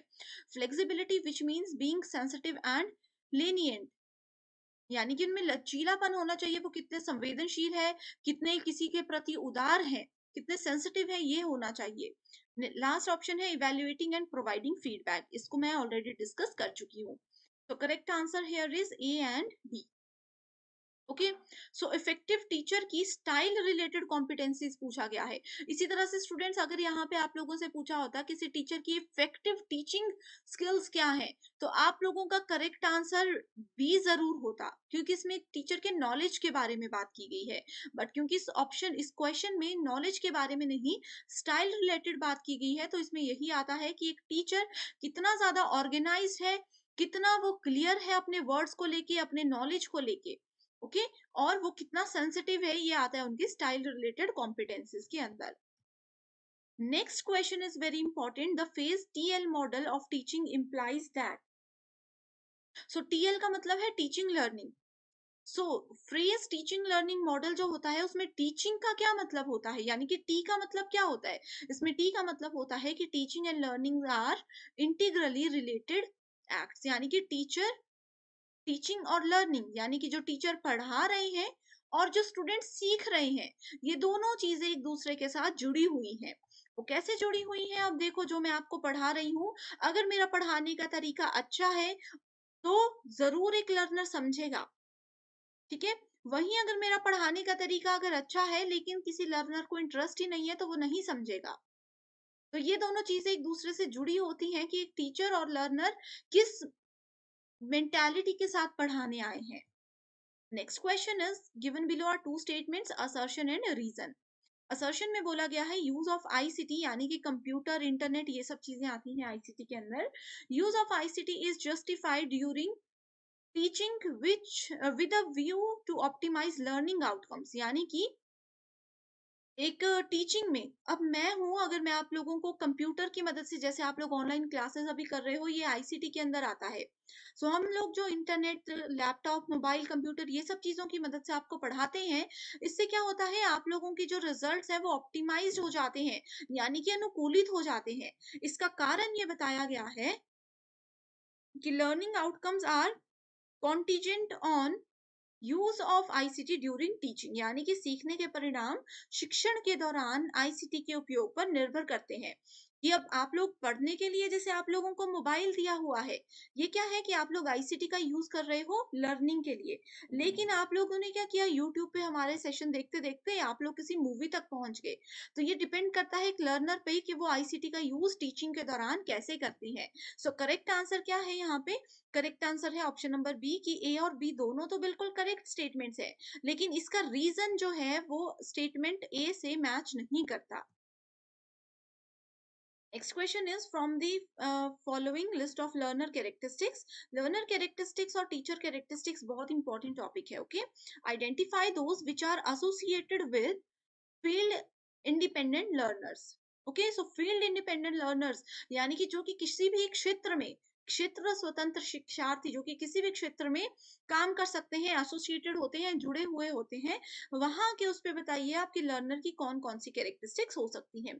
Focus on facts and principles, perceive global aspects of concepts and materials, prefers and likes to compete, can organize information by himself or herself, likes to cooperate. Correct answer here is option number 3, that is A, C and D. ठीक है, तो एक learner अगर किसी भी field में easily associated है, easily काम कर सकता है, ठीक है, फील्ड इंडिपेंडेंट वो है, तो उनका फोकस किस पे होना चाहिए? फैक्ट्स और प्रिंसिपल्स पे होना चाहिए, यानी कि अपने तथ्य और सिद्धांतों को वो ध्यान में रखे। दूसरा है prefers and likes to compete, यानी कि वो क्या है, बहुत सारी चीजों में बिजी है, एक स्टूडेंट है कि वो उनको अपनी स्टडीज भी करनी है। अब हमारे पास ही ग्लोबल ऑनलाइन में बहुत से स्टूडेंट्स ऐसे हैं जो कि अपनी मास्टर डिग्री भी अभी कर रहे हैं। ओके, उन लोगों का यूजीसी नेट एग्जाम का भी अभी चल रहा है, वो पीएचडी एंट्रेंस एग्जाम की तैयारी भी कर रहे हैं, साथ में वो dancing and all in extra curriculum activities में भी पार्टिसिपेट करते हैं। तो इस तरह के स्टूडेंट्स के लिए उनके फैक्ट्स और प्रिंसिपल्स पे फोकस करना इंपॉर्टेंट है। उनको अपनी कैपेबिलिटीज पता होनी चाहिए, प्रेफरेंसेस पता होनी चाहिए कि क्या चीजें इंपॉर्टेंट है क्या नहीं है, and can organise information by himself and herself, कि अपने लिए जो इंफॉर्मेशन है, अपने लिए जो इंपॉर्टेंट चीजें हैं वो कैसे ऑर्गेनाइज करें, that is one of the most important aspect here. So correct answer इसलिए यहाँ पे है A, C and D. And students, I hope आप लोगों को ये क्वेश्चंस समझ आ रहे हैं, कॉन्सेप्ट्स आपके क्लियर हो रहे हैं। फिर भी अगर कोई डाउट है तो आप डिस्क्रिप्शन बॉक्स चेक कर सकते हो, वहां पे मैंने अपनी प्लेलिस्ट का लिंक ऐड किया है। ये सारी चीजें वहां पे डिटेल में हमने डिस्कस की हैं। ओके, डिटेल में डिस्कस की हैं। अगर आप लोगों ने वो नहीं देखे हैं, आपके कोई टॉपिक के कॉन्सेप्ट क्लियर नहीं है, तो टॉपिक वाइज आपको वीडियोस मिल जाएंगी, उनको देखिए, कॉन्सेप्ट क्लियर कीजिए, then it will be easier for you to solve these questions. Okay, next question is assertion reason based. Nowadays many online courses are available and their popularity is increasing. So बहुत सारे online courses आज के समय पे उपलब्ध हैं, और उनकी लोकप्रियता भी बढ़ रही है। इसका कारण क्या है? इसका कारण ये है कि selecting the right course from many such is a big challenge. अब इतने सारे कोर्सेज में से करेक्ट बिल्कुल कोर्स को, एक राइट ऑप्शन को सेलेक्ट करना भी क्या है, एक चैलेंज है। अब जैसे कि अगर स्टूडेंट्स, मैं आप लोगों को बताऊं, यूजीसी नेट एग्जाम की प्रिपरेशन के लिए भी आप लोगों के पास मल्टीपल ऑप्शंस है, ऑनलाइन कोर्सेज बहुत सारे हैं। आप लोगों ने उन सब को छोड़ करके ग्लोबल ऑनलाइन प्लेटफॉर्म को सेलेक्ट किया। आप लोग अभी तक मेरी वीडियोस देख रहे हो, आपने हमारे पेड कोर्सेज को ज्वाइन किया है, ये चीजें यहाँ पे बताई गई हैं। सो करेक्ट आंसर क्या है यहाँ पे? दोनों ही स्टेटमेंट्स बिल्कुल करेक्ट है कि हाँ, कोर्सेज आजकल बहुत सारे हैं, एंड उसमें से करेक्ट कोर्स जो है, राइट कोर्स जिसको हमें ज्वाइन करना चाहिए, ये एक बहुत बड़ी चुनौती है स्टूडेंट के लिए कि इतने सारे ऑप्शंस में से हम किसको चूज करें। दोनों स्टेटमेंट्स करेक्ट है, लेकिन ये दोनों स्टेटमेंट्स लिंक्ड आपस में नहीं है। रीजन जो है, कारण जो है इस अभिकथन का, वो सही नहीं है। Next question is, in the spectrum of teaching methods given below, which are considered dialogic. So teaching learning में एक मेथड होता है जिसको कि क्या बोला जाता है? डायलॉजिक मेथड बोला जाता है। हिंदी में देखें तो संवाद बोला जाता है। अब देखो, मैं आपको पढ़ा रही हूँ तो ऐसा तो नहीं है कि सिर्फ मैं क्वेश्चन रीड कर रही हूँ एंड आंसर बता दे रही हूँ। हम क्या कर रहे हैं, हमारे डायलॉग्स चल रहे हैं, यानी कि हम आपको बीच में एक्सप्लेनेशन भी दे रहे हैं, रियल लाइफ एग्जांपल्स भी दे रहे हैं, जो कि हमने कुछ याद नहीं किया, वो सिचुएशन को देख के, क्वेश्चन को देख के ऑटोमेटिकली हमारे माइंड जनरेट करता है। सो ये डायलॉजिक वर्ड जो है टीचिंग लर्निंग में, ये क्या बताता है, ये कहाँ पे यूज किया जाता है?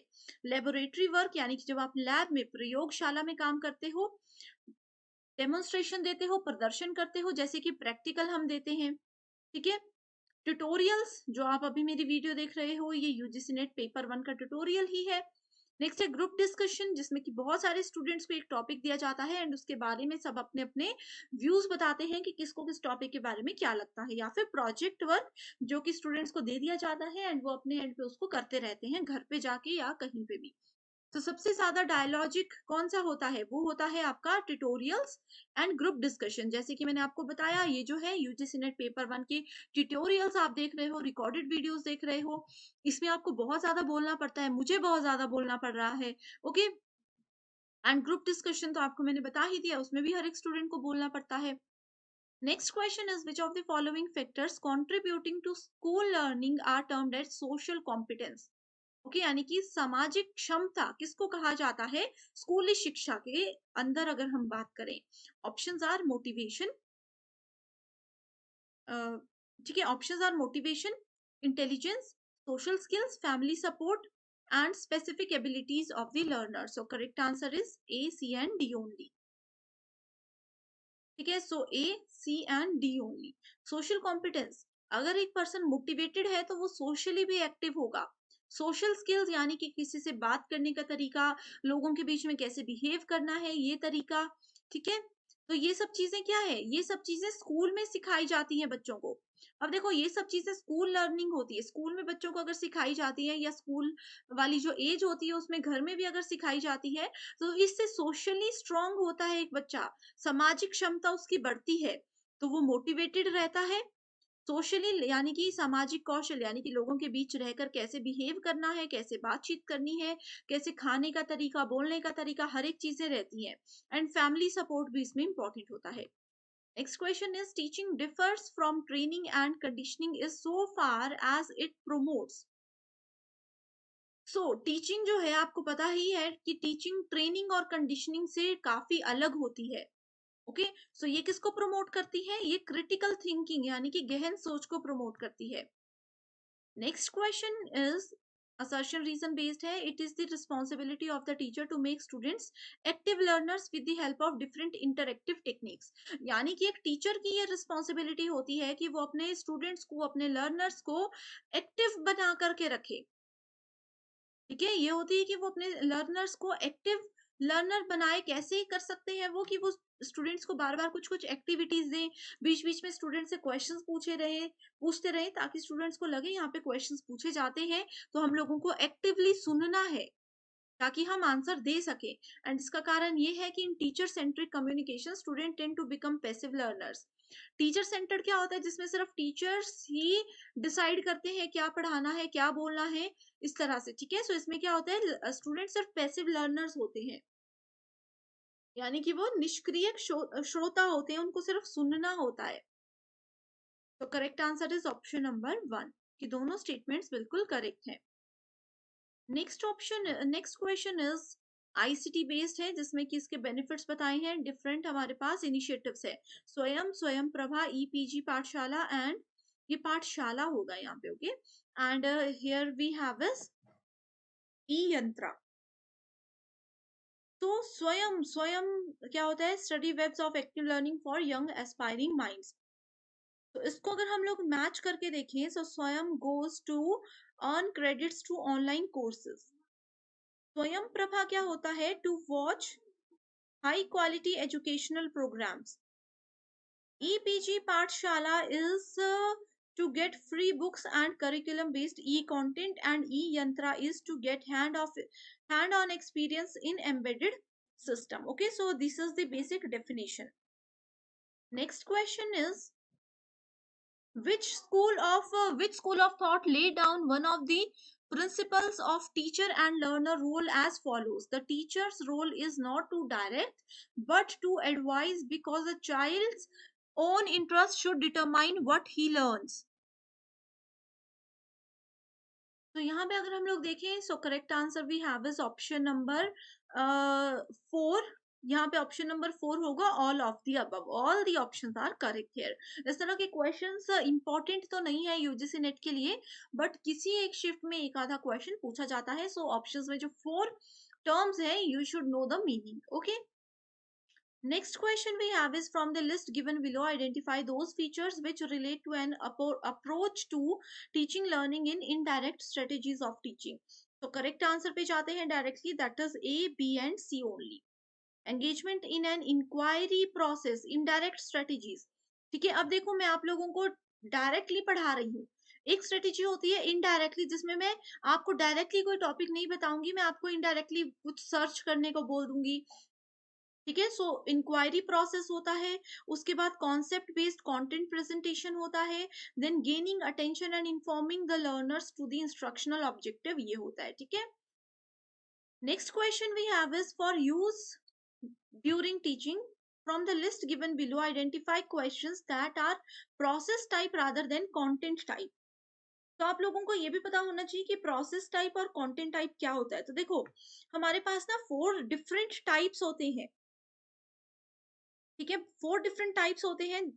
एक आता है प्रोसेस टाइप, एक आता है content type.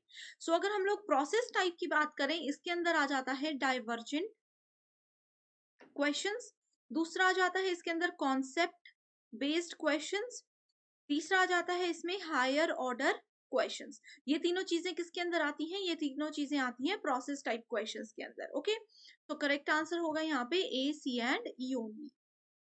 Next question is very important. Given below are two statements. One is labeled as assertion, another is reason. Assertion says pedagogy and social interaction are two major areas of activities of teachers. यानी कि शिक्षास्त्र और सामाजिक संपर्क शिक्षकों की गतिविधि के दो प्रमुख क्षेत्र हैं। एंड इसका कारण है it is communication that is crucial for making both the activities important. यानी कि ये संचार है जो दोनों गतिविधियों को महत्वपूर्ण बनाने के लिए बहुत ज्यादा महत्वपूर्ण है। तो इन दोनों में से कौन सा ऑप्शन बिल्कुल करेक्ट है? Answer is option number 1। Next question is, if your students are identified as unable but willing in terms of their performance readiness level, which of the following methods of teaching will be considered appropriate to deal with them? So देखो students, यहाँ पे एक example ऐसा दिया गया है कि अगर आपको लगता है कि आपका स्टूडेंट अनेबल है, यानी कि वो सक्षम नहीं है किसी काम को करने के लिए, लेकिन फिर भी वो काम करना चाहता है। अब जैसे मान लीजिए आप में से कोई स्टूडेंट ऐसे होंगे जिनको लगता है कि यूजीसी नेट लेवल का एग्जाम बहुत टफ है, ये हमारे बस की नहीं है, लेकिन फिर भी आप लोग कहीं पे सोचते हैं कि नहीं, एक बार तो मैं ट्राई करना चाहता हूँ। इस तरह के बहुत से स्टूडेंट्स होते हैं जिनको अपनी क्षमताएं पता होती हैं कि नहीं कर पाएंगे, लेकिन फिर भी वो मेहनत करना चाहते हैं। सो इस तरह में हम क्या बोलते हैं, इस तरह के स्टूडेंट्स को किस तरह के टीचिंग मेथड से डील किया जाता है? वो है small step presentations with error free task and frequent reinforcement. यानी कि इस तरह के स्टूडेंट्स को हम छोटे छोटे टास्क दे करके, छोटे छोटे टॉपिक वाइज टॉपिक, यानी कि स्टेप बाय स्टेप उनको आगे हम इस तरह से बढ़ा सकते हैं। अगर वो किसी स्टेप में बीच में कोई गलती कर भी देते हैं तो उस छोटी सी गलती को हम इग्नोर कर सकते हैं एंड किसी और तरीके से उस गलती को सुधारने का तरीका उनको बता सकते हैं, ताकि नेक्स्ट फेज में वो गलती ना करें। तो ये एक प्रोसेस बहुत स्टूडेंट्स बढ़ते हैं क्वेश्चंस की ओर। सो शिफ्ट 1 में पहला क्वेश्चन पूछा गया था, which one of the following developmental areas of individual differences will be affected if a child does not want to play with another child as he or she feels shy? So आप लोगों को पता है कि एक child होता है, उनके डिफरेंट एरियाज होते हैं, डिफरेंट फेजेस से उनको क्रॉस होना होता है। अगर एक स्टूडेंट, एक बच्चा ऐसे डेवलपमेंट एरिया में है जहां पे कि वो किसी दूसरे स्टूडेंट के साथ, किसी दूसरे बच्चे के साथ खेलना पसंद नहीं करता, या फिर हम ये बोल सकते हैं कि वो किसी दूसरे बच्चे के साथ खेलने जाने में थोड़ा शाय फील करता है, ठीक है, यानी कि वो कंफर्टेबल नहीं हो पाता है किसी के साथ मिक्सअप होने में, तो वो कौन से डेवलपमेंटल एरिया में आता है? ये क्वेश्चन इधर पूछा गया है। आप लोगों को पता होना चाहिए कि ऐसा जो है वो कौन सा एरिया आता है? वो आता है सोशल डेवलपमेंट, यानी कि option number 3 here is the right answer. अब देखो स्टूडेंट्स, यहाँ पे बहुत इजी ये क्वेश्चन था। अगर एक पर्सन किसी दूसरे पर्सन के साथ नहीं कंफर्टेबल होता है बात करने में, यहाँ पे एग्जाम्पल दिया है कि बच्चा नहीं दूसरे बच्चों के साथ खेल पाता है, वो शाय फील करता है, तो ये मतलब होता है कि उसका जो सोशल इंटरेक्शन है उस बच्चे की, वो स्ट्रांग नहीं है। दैट्स वाई इस तरह के बच्चे सोशली एक्टिव नहीं होते और वो शाय फील करते हैं पब्लिक प्लेसेस में जा करके या फिर किसी नए बच्चे से बात करने में। ओके, सो इन चीजों को आपको ध्यान में रखना है। फिजिकल डेवलपमेंट अगर यहाँ पे आंसर होता तो क्वेश्चन में कुछ उनके बॉडी लैंग्वेज से रिलेटेड पूछा होता कि एक बच्चा अगर बहुत ज्यादा एक्टिव है, वो 5 से 6 घंटे तक खेल सकता है, लेकिन वही दूसरा बच्चा 1-2 घंटे में खेलने के बाद थक जाता है, तो उसका कौन सा डेवलपमेंट है? वो फिजिकल डेवलपमेंट है। इमोशनल डेवलपमेंट ये होता है कि अगर किसी एक बच्चे के साथ किसी दूसरे बच्चे ने कुछ मजाक कर दिया, या फिर जैसे बच्चे एक दूसरे को छेड़ते हैं, खेलते हुए कुछ बोलते हैं, इस तरह से कुछ बोल दे और पहला वाला बच्चा जो है वो बैड फील करे, सैड फील करे, तो ये इमोशनल डेवलपमेंट के अंदर आता है। एंड लैंग्वेज डेवलपमेंट आपको पता है कि जिसकी लैंग्वेज ही मैच नहीं कर रही, वो नहीं समझ पा रहा कि सामने वाला पर्सन एग्जैक्टली क्या कहना चाहता है, that is called language development. यहाँ पे चारों ऑप्शंस के एग्जांपल्स की मदद से मैंने आपको बता दिया। इससे आपको ये हेल्प हो जाएगी कि नेक्स्ट एग्जाम में अगर इसी तरह का क्वेश्चन थोड़ा सा घुमा करके पूछा जाए तो आप लोग बहुत इजीली उसको सॉल्व कर सकते हो। आई होप ये आप लोगों को बिल्कुल क्लियर हो चुका है। सो नेक्स्ट क्वेश्चन में पूछा गया है, मैच द फॉलोइंग का क्वेश्चन है। फर्स्ट यहाँ पे बोला गया है factors of memory and second दिया गया है मीनिंग। सो पहला यहाँ पे है remembering, retention, recall and recognition. Remembering का मतलब होता है याद करना या किसी चीज को याद रखना। रिटेंशन का मतलब होता है प्रतिधारण, यानी कि कितना हम रिटेंशन कर सकते हैं, कितना हम किसी चीज को एक्सेप्ट कर सकते हैं, गेन कर सकते हैं, रिटेन कर सकते हैं। ओके। नेक्स्ट है रिकॉल। रिकॉल का मतलब होता है कि कोई चीज जैसे होता है ना, हमने पढ़ी तो है, एग्जाम के दौरान हम उसको याद करने की कोशिश करते हैं तो वो रिकॉल हो जाती है, यानी कि वो याद आ जाती है हमें अगर थोड़ा सा हम फोकस करें। That is called recall. And last है रिकॉग्निशन, यानी कि किसी चीज को मान्यता देना, किसी चीज को रिकॉग्नाइज करना, पहचान लेना भी हम यहाँ पे इसको बोल सकते हैं। ठीक है। सो ये फैक्टर्स हैं मेमोरी के। अब उसके मीनिंग्स को हमें यहाँ पे आइडेंटिफाई करना है। सो पहला ऑप्शन बोलता है the mental revival of the experiences which have been learned, यानी कि ये एक मेंटल स्टेटस होता है, मेंटल लेवल होता है किसी भी पर्सन का, जिसमें कि वो जो भी चीजें उन्होंने सीखी हैं अपने पुराने एक्सपीरियंसेस से या कहीं से पढ़ के, उसको वो क्या कर सकता है, वापस उस समय पे वो उसको याद कर लेता है। ओके। सो सेकंड जो है, सेकंड में बोलता है the manifestation of our general retaining power. So हमारी जो रिटेनिंग पावर है, यानी कि प्रकटीकरण की जो शक्ति होती है, उसको सामान्य रूप से हम लोग जो है धारण कर लेते हैं, रिटेन कर लेते हैं। नेक्स्ट है the factor responsible for preserving the material learn. तो जो भी मटेरियल, जो भी चीजें हम लोगों ने पहले से पढ़ी हुई थी, ठीक है, जो भी चीजें हम लोगों ने पहले से पढ़ी हुई थी, उस चीज को हम लोग कैसे रिकॉल करते हैं, कैसे उसको प्रिजर्व कर लेते हैं। चौथा ऑप्शन बोलता है the factor responsible for modification of behaviour through training and learning.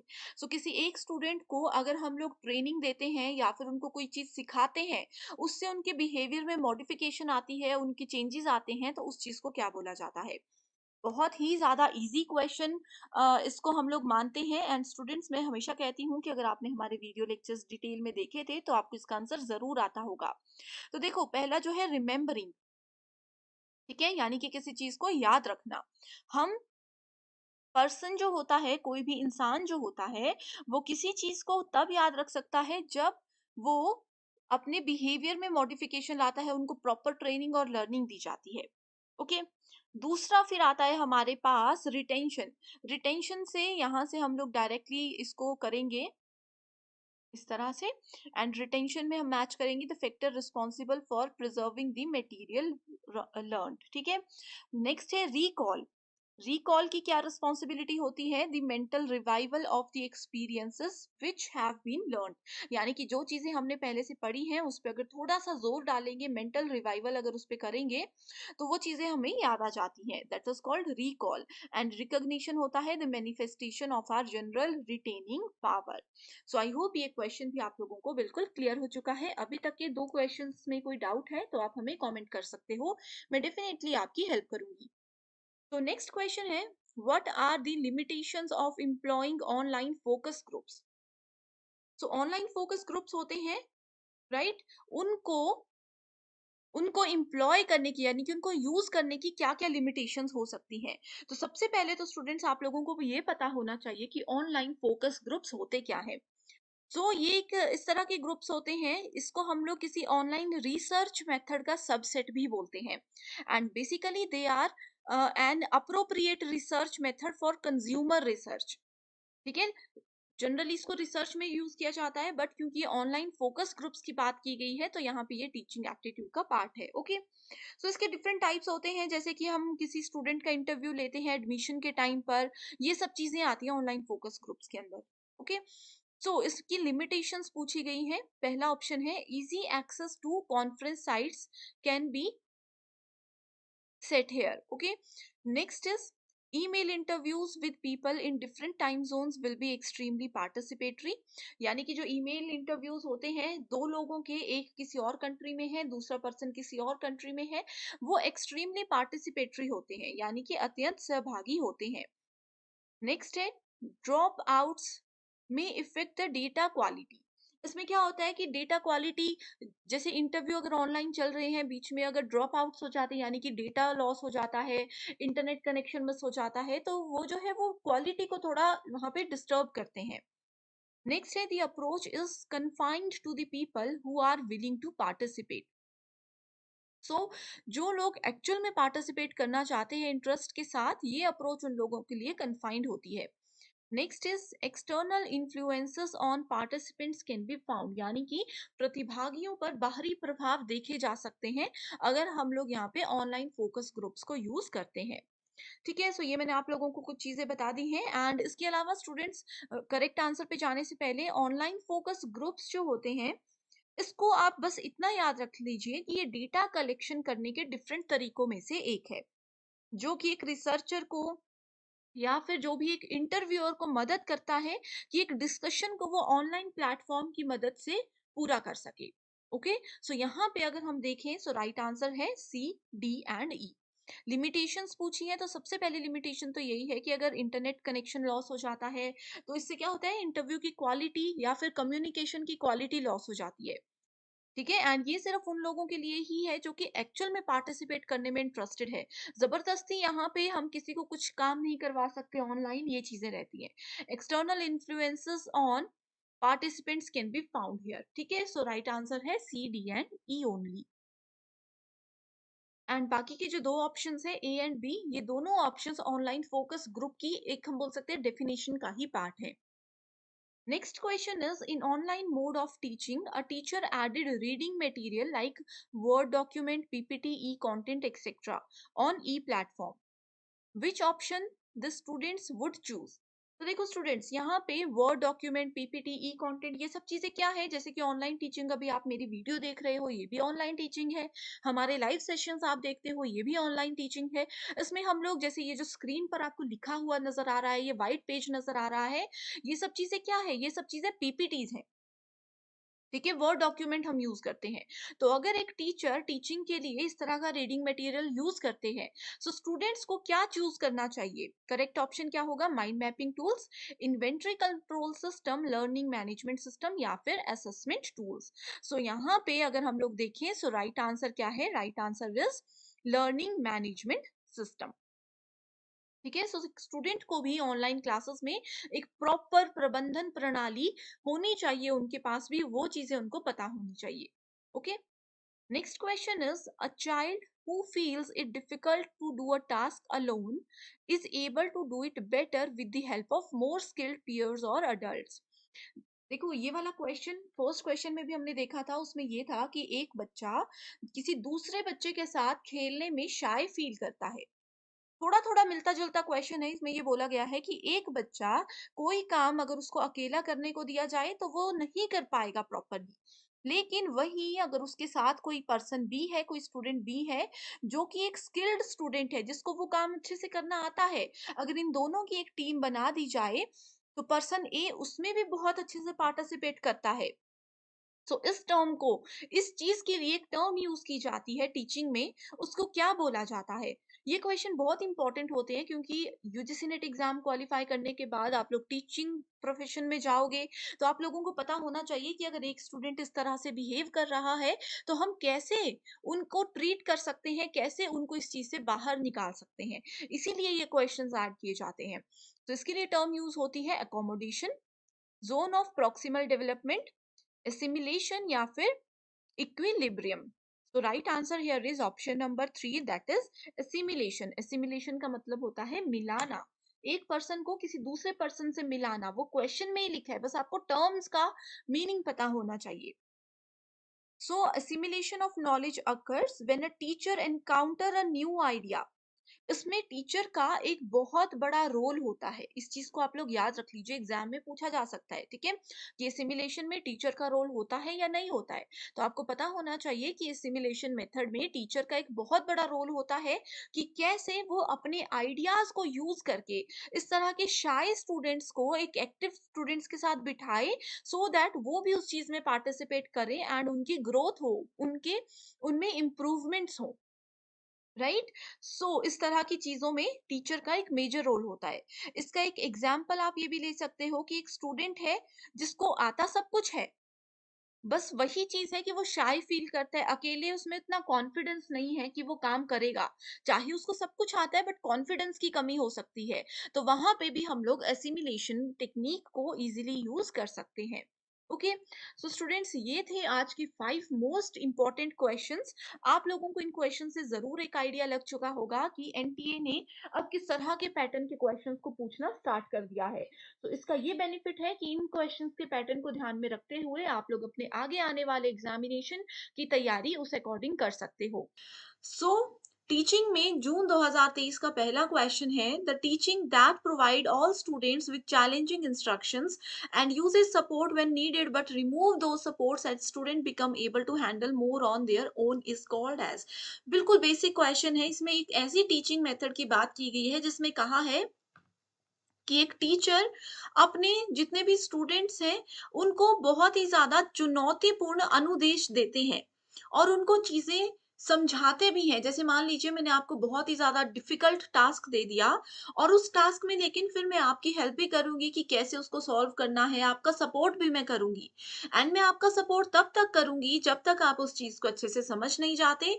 And जितना भी सपोर्ट है मेरा वो मैं हटा दूँगी, आपको हेल्प करना बंद कर दूँगी जब मुझे लगेगा कि इस तरह की सिचुएशन को, इस तरह के क्वेश्चंस को स्टूडेंट्स अपने आप से हैंडल कर सकते हैं। तो ये इस क्वेश्चन में पूछा गया है और इसका करेक्ट आंसर क्या होगा? Recessive teaching, active teaching, adaptive teaching और प्रॉब्लम ओरिएंटेड टीचिंग। इस क्वेश्चन में स्टूडेंट्स कंफ्यूज हो जाएंगे और बोलेंगे करेक्ट आंसर प्रॉब्लम ओरिएंटेड है, लेकिन ये बिल्कुल गलत है। क्योंकि देखो प्रॉब्लम ओरिएंटेड होता है जिसमें स्टूडेंट्स को एक प्रॉब्लम दे दी जाती है और उनको कहा जाता है कि खुद से इस प्रॉब्लम का सॉल्यूशन ढूंढने की कोशिश कीजिए।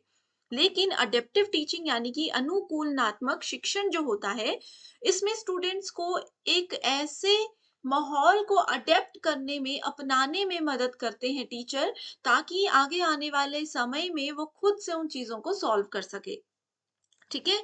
तो शुरुआत में जैसे छोटे बच्चे होते हैं, उनको शुरुआत में उनके टीचर्स, उनके पेरेंट्स कैसे हेल्प करते हैं हर एक चीज़ में, कुछ लेने में, पानी पीने में, हर एक चीज़ में हेल्प करते हैं। लेकिन जब उनको लगता है कि बच्चे अभी बड़े हो रहे हैं, वो धीरे-धीरे चीज़ों को खुद से कर सकते हैं, तो वो उनकी मदद करना छोड़ देते हैं। तो ये होता है adaptive teaching. Right? Second question है, which of the following are the interrelated phases created by John Keller for stimulating and sustaining learners' motivation in the teaching and learning process? Okay, so यहाँ पर देखो teaching के कुछ methods की बात की गई है जो कि खास तौर पर जॉन केलर के द्वारा बनाए गए हैं। तो उसमें उन्होंने कहा है कि कौन-कौन से फेजेस, कौन-कौन से पॉइंट्स ऐसे हैं, जो चरण ऐसे हैं जो एक दूसरे से संबंधित होते हैं। इनके अकॉर्डिंग बताना है, ठीक है? ऑप्शंस है अटेंशन यानी कि ध्यान, अथॉरिटी प्राधिकार, रिलेवेंस प्रासंगिकता, कॉन्फिडेंस आत्मविश्वास और सैटिस्फैक्शन यानी कि संतोष। सो इस क्वेश्चन का करेक्ट आंसर है option number 1, that is A, C, D and E only. ठीक है? जॉन कैलर ने जो भी टीचिंग लर्निंग से रिलेटेड प्रोसेस में लर्नर्स मोटिवेशन को लेकर के थ्योरी लिखी है, उसमें कुछ फेजेस हैं और ये चार फेजेस एक दूसरे से जुड़े हैं। ठीक है, ये चार फेजेस एक दूसरे से जुड़े हैं, इसमें अथॉरिटी के बारे में बात नहीं की गई है। Next question is the process of comparing a students performance against his और हर प्रीवियस परफॉर्मेंसेस नोन एज। अब देखिए मान लीजिए कि आप लोगों के फाइनल एग्जामिनेशन का जो स्कोर है, ठीक है, आपका जो प्रोसेस है, प्रोग्रेस है, उसको कंपेयर किया जाएगा किससे? आपके मंथली टेस्ट में से या फिर आपके हर 6 महीने में जो एग्जाम हुए थे उसमें से कंपेयर किया जाएगा। तो ये कौन सी असेसमेंट होती है? सो ये होती है स्वमानक आकलन। स्वमानक का मतलब क्या है? स्वमानक, स्व का मतलब होता है अपने आप से। ठीक है? अपने आप की ही चीज़ों को कंपेयर कर रहे हैं। अब जैसे मान लीजिए आप में से कुछ बच्चे शायद ऐसे होंगे जिन्होंने जून 2023 का एग्ज़ामिनेशन भी दिया होगा। कुछ बच्चे ऐसे होंगे जिन्होंने मार्च 2023 का एग्ज़ाम भी दिया होगा। तो आपने क्या किया? अपने प्रीवियस एनालिसिस और अपने प्रोग्रेस को देखकर ही तैयारी की और उसी के बेसिस पे आप आइडिया लगा लोगे कि दिसंबर 2023 एग्ज़ाम के लिए आपकी तैयारी कैसे चल रही है। तो ये क्या है? ये आपने अपने आप से अपना आंकलन किया, अपने प्रीवियस परफॉर्मेंस, अपनी पुरानी जो स्कोर था या पुराना जो आपका रिजल्ट था उससे नए रिजल्ट को कंपेयर करके एनालिसिस किया। नेक्स्ट क्वेश्चन है, ये क्वेश्चन आपका आईसीटी और हायर एजुकेशन के लिए भी कॉमन रहेगा। ऑनलाइन टीचिंग टूल्स है, एडवांटेजेस है कि एक ऑनलाइन टीचिंग टूल, जैसे अभी देखो मैं आप लोगों को यूट्यूब पर पढ़ा रही हूँ, वैसे और भी बहुत सारे पोर्टल्स हैं, वैसे अलग अलग पोर्टल्स हैं, और उसमें ये दूसरी तरफ कहा है कि टीचर को इसमें से क्या फायदा हो सकता है। ऑप्शंस है LMS, learning management system, video conferencing, discussion forum, online assessment platform. लगभग ये जितने भी हैं इसमें से तीन तो देखो स्वयं के भी फंक्शंस होते हैं, ठीक है। सो डायरेक्ट आंसर पर जाकर इसको डिस्कस करते हैं। ओके, तो सबसे पहले वीडियो कॉन्फ्रेंसिंग से बात करेंगे। ये बहुत आसान है, वीडियो कॉल जो आप लोग करते हो, लॉकडाउन के समय पे मैक्सिमम स्टूडेंट्स की क्लासेस वीडियो कॉल्स और इसके थ्रू ही अटेंड की गई थी। सो वीडियो कॉल क्या होता है? Delivering engaging and interactive class sessions connecting with remote learners, की एक स्टूडेंट कहीं और है, दूसरा स्टूडेंट कहीं और है, कहीं पर भी अपने लोकेशन में बैठकर वो अच्छे से क्लासेस अटेंड कर सकते हैं। अगला है discussion forum, encouraging students engagement and collaboration, fostering critical thinking and problem solving। ठीक है, यानी कि कोई प्रॉब्लम है उसके ऊपर मान लीजिए मेरे कुछ व्यूज हैं, मुझे उसके लिए कितना नॉलेज है, किसी दूसरे स्टूडेंट को उस टॉपिक पे कितना नॉलेज है, वो सब आपस में डिस्कस करेंगे, बहसबाजी भी होगी। तो वो सब चीजें क्या करती हैं, किसी स्टूडेंट की क्रिटिकल थिंकिंग, समस्या समाधान को प्रोत्साहित करना और समालोचनात्मक सोच को बढ़ावा देने में ये हेल्प करता है। अगला है ऑनलाइन असेसमेंट प्लेटफॉर्म। असेसमेंट का मतलब होता है मूल्यांकन करना, ऑनलाइन ही आपको अपना मूल्यांकन पता चल जाता है। सो वो है creating and administering assessments quickly and easily, automating grading and feedback. जैसे अगर आप लोग फ्री मॉक टेस्ट एनटीए की वेबसाइट पर जाकर अटेम्प्ट करते हो, चाहे सेट या नेट कोई भी एग्जाम है, वहां पर जैसे ही आप सबमिट करते हो पेपर को, इमीडिएटली आपके सामने आपके रिजल्ट आ जाते हैं। ठीक है, तो वो ऑनलाइन असेसमेंट प्लेटफॉर्म होता है। एंड लास्ट है learning management system, streamlining course administration, managing student records and grade. इसमें क्या होता है, स्टूडेंट्स के रिकॉर्ड्स, उनके ग्रेड्स, उन्होंने क्या पढ़ा है, उनका क्या कोर्स है, कैसे वो पूरा होगा, वो सब चीजें इसमें एक प्रॉपर तरीके से, सरल तरीके से प्रेजेंट की जाती हैं। बहुत आसान क्वेश्चन है, ये बहुत बार एग्जाम में पूछा गया है। When participants drop out of a study leading to change in the nature of sample, it would cause which of the following threats in internal validity? Okay, so इस तरीके में आ जाती है attrition threat, यानी कि क्षरण संबंधी खतरा। कोई भी एक पार्टिसिपेंट है, वैसे तो ये रिसर्च का क्वेश्चन है, गलती से इसमें ऐड हो चुका है, फिर भी हम डिस्कस कर लेते हैं। ओके, सो देखो कोई भी स्टडी होती है, रिसर्च स्टडी अगर चल रही है, उसमें क्या करता है एक प्रतिभागी, रिसर्च स्टडी के बीच में ही बाहर हो जाता है, ठीक है, जिससे कि उनका जो पूरा सैंपल था उसका स्वरूप ही बदल जाता है। अब कोई टीम वर्क कर रहा है, सबको बराबर बराबर अपना अपना काम दे दिया गया है, उसमें से एक कोई पर्सन बीच में छोड़ दे तो सबका काम उथल पुथल हो जाएगा ना। तो ऐसे में कहा है कि कौन सी इंटरनल वैलिडिटी को इससे खतरा हो सकता है, तो वो है क्षरण संबंधी खतरा। अगला है the collaborative learning. Collaborative learning क्या होती है? सहयोगात्मक अधिगम। इकट्ठे होकर जो बहुत सारे स्टूडेंट्स पढ़ते हैं, from which of the following strategies listening skill is developed. ठीक है, सो इकट्ठे बैठकर बच्चे पढ़ रहे हैं, अब उनकी लिसनिंग स्किल्स यानी कि उनकी जो सुनने की शक्ति है उसको डेवलप किया जा सकता है। कौन से तरीके से? Fish bowl, circle of voices, jigsaw strategy या फिर केस स्टडी। सो बहुत आसान क्वेश्चन है, एज इट इज डेफिनेशन दी गई है, that is fish bowl study. So fish bowl में बेसिकली स्टूडेंट्स का कुछ ग्रुप बनाया जाता है। इसमें मीडियम ग्रुप्स भी हो सकते हैं, जैसे 5-6 स्टूडेंट्स के ग्रुप बन सकते हैं, इस तरीके से एक सर्कल में इनको बिठा दिया जाता है। थोड़ा बड़ा ग्रुप भी हो सकता है जिसमें 12-15 स्टूडेंट्स हो सकते हैं, इस तरीके से उनका सर्कल बना दिया जाता है।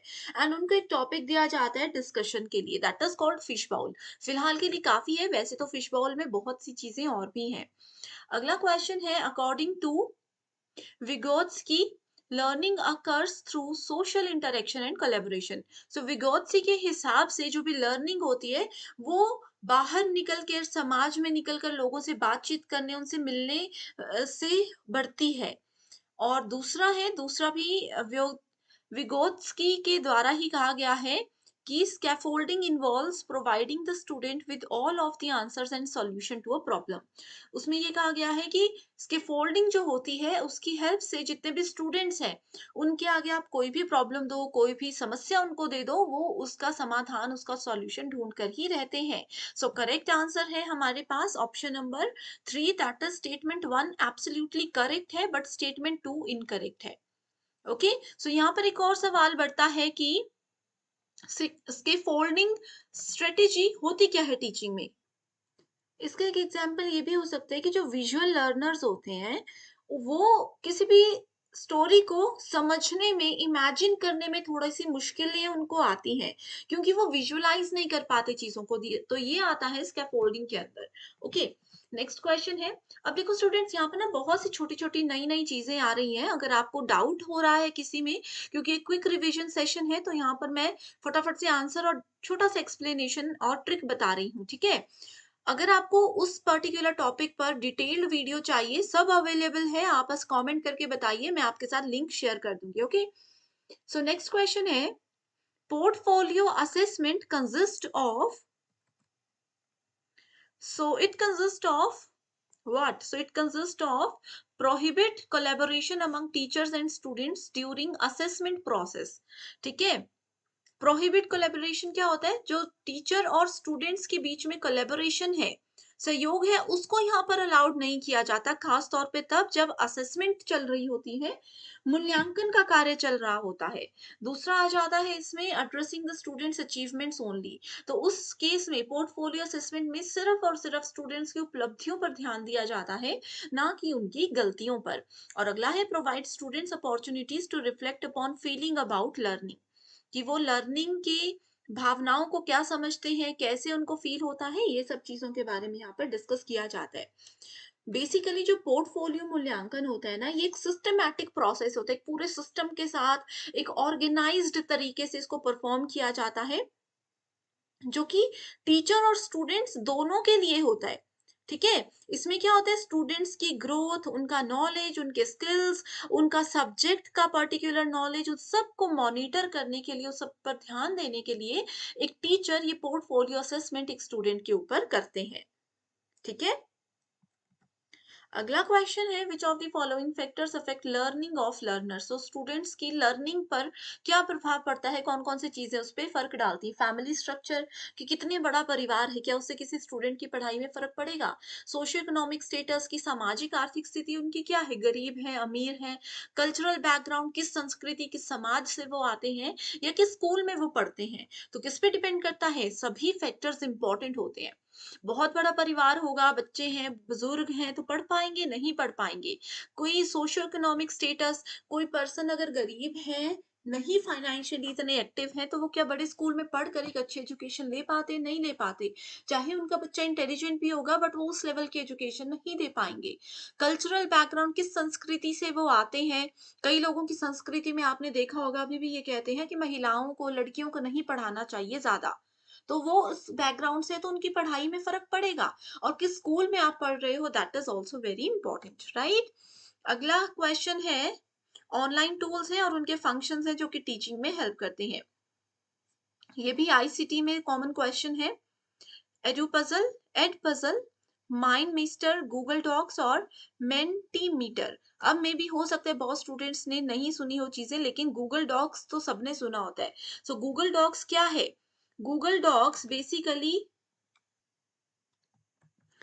ये एक ऑनलाइन, जैसे आप लोग एमएस वर्ड यूज करते हो, वैसे ही ऑनलाइन वर्ड प्रोसेसर है, जिसमें आप फ्री डॉक्यूमेंट्स को क्रिएट कर सकते हो, फ्री स्लाइड्स को क्रिएट कर सकते हो, ड्राइंग, फॉर्म्स, ये सब चीजें इसमें आ जाती है। ठीक है, अब देखो, एड पजल की बात करें, यहीं से आपका क्वेश्चन का आंसर आप लोगों को मिल जाएगा बहुत आसानी से। एड पजल ना, बेसिकली पजल क्या होता है, किसी को कुछ क्वेश्चंस दिए जाते हैं, कुछ घुमा फिरा कर क्वेश्चंस दिए जाते हैं। तो एड पजल एक फ्री असेसमेंट सेंटर टूल है, जो कि टीचर्स और स्टूडेंट्स दोनों को हेल्प करता है to create interactive online videos. ठीक है, इंटरेक्टिव वीडियोस इसमें हम लोग बना सकते हैं। इसमें आप अपने ऑडियो, अपने नोट्स, अपना कमेंट्स, जो भी चीजें हैं वो सब कुछ ऐड कर सकते हो। तो इसी ऑप्शन की मदद से आपको करेक्ट आंसर मिल जाएगा, दैट इज ऑप्शन नंबर 2। ठीक है, edu puzzle, interactive video, mind mister is mind mapping, देखो यहाँ से भी आसानी से ढूंढ सकते थे, है ना।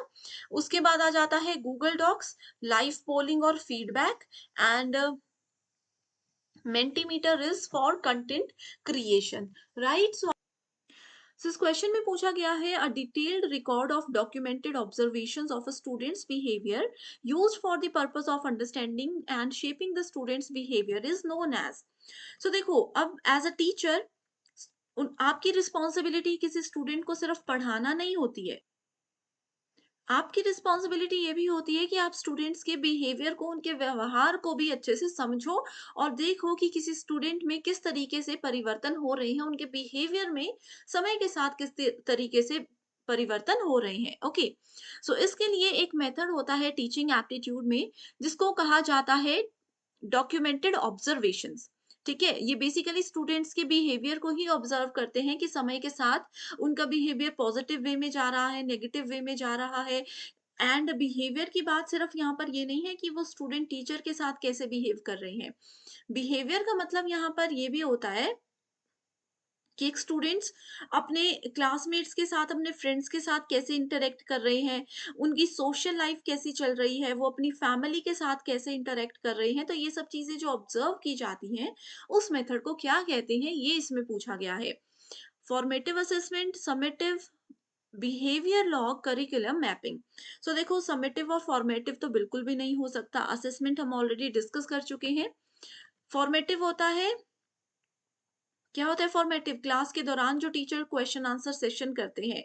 समेटिव होता है आपकी फाइनल एग्जाम या फाइनल सेमेस्टर, जिसमें आपको ग्रेड्स परसेंटेज की मदद से स्कोर दिया जाता है। सो यहाँ पर करेक्ट आंसर है बिहेवियर लॉग। बिहेवियर लॉग ऐसा एक मेथड होता है जो कि ना सिर्फ टीचर इस्तेमाल कर सकते हैं, बल्कि बच्चों के जो पेरेंट्स हैं वो भी इस मेथड को यूज कर सकते हैं। इसमें सिर्फ वो क्या करते हैं, स्टूडेंट्स को ऑब्जर्व करते हैं। अब वो ऑब्जर्व करेंगे कि अच्छा, ऐसी सिचुएशन में स्टूडेंट कैसे बिहेव कर रहा है, किसी और सिचुएशन में स्टूडेंट कैसे बिहेव कर रहे हैं। खास तौर पर जो टीनेजर्स होते हैं, उनके लिए बिहेवियर लॉग्स को यूज किया जाता है, क्योंकि उस समय स्टूडेंट्स के माइंड में, उनकी मेंटालिटी में बहुत से चेंजेस आते हैं, तो उनको ऑब्जर्व करने के लिए बिहेवियर लॉग को यूज किया जाता है। Next question is The channels of स्वयं Prabha are uplinked from BISAC. सो बायसैक के द्वारा ही स्वयं प्रभा के चैनल्स को हैंडल किया जाता है। बायसैक कहाँ है, ये पूछा गया है। सो बायसैक है गांधीनगर, गुजरात में। बेसिक क्वेश्चन है, कई बार पूछा जाता है किसी किसी शिफ्ट में।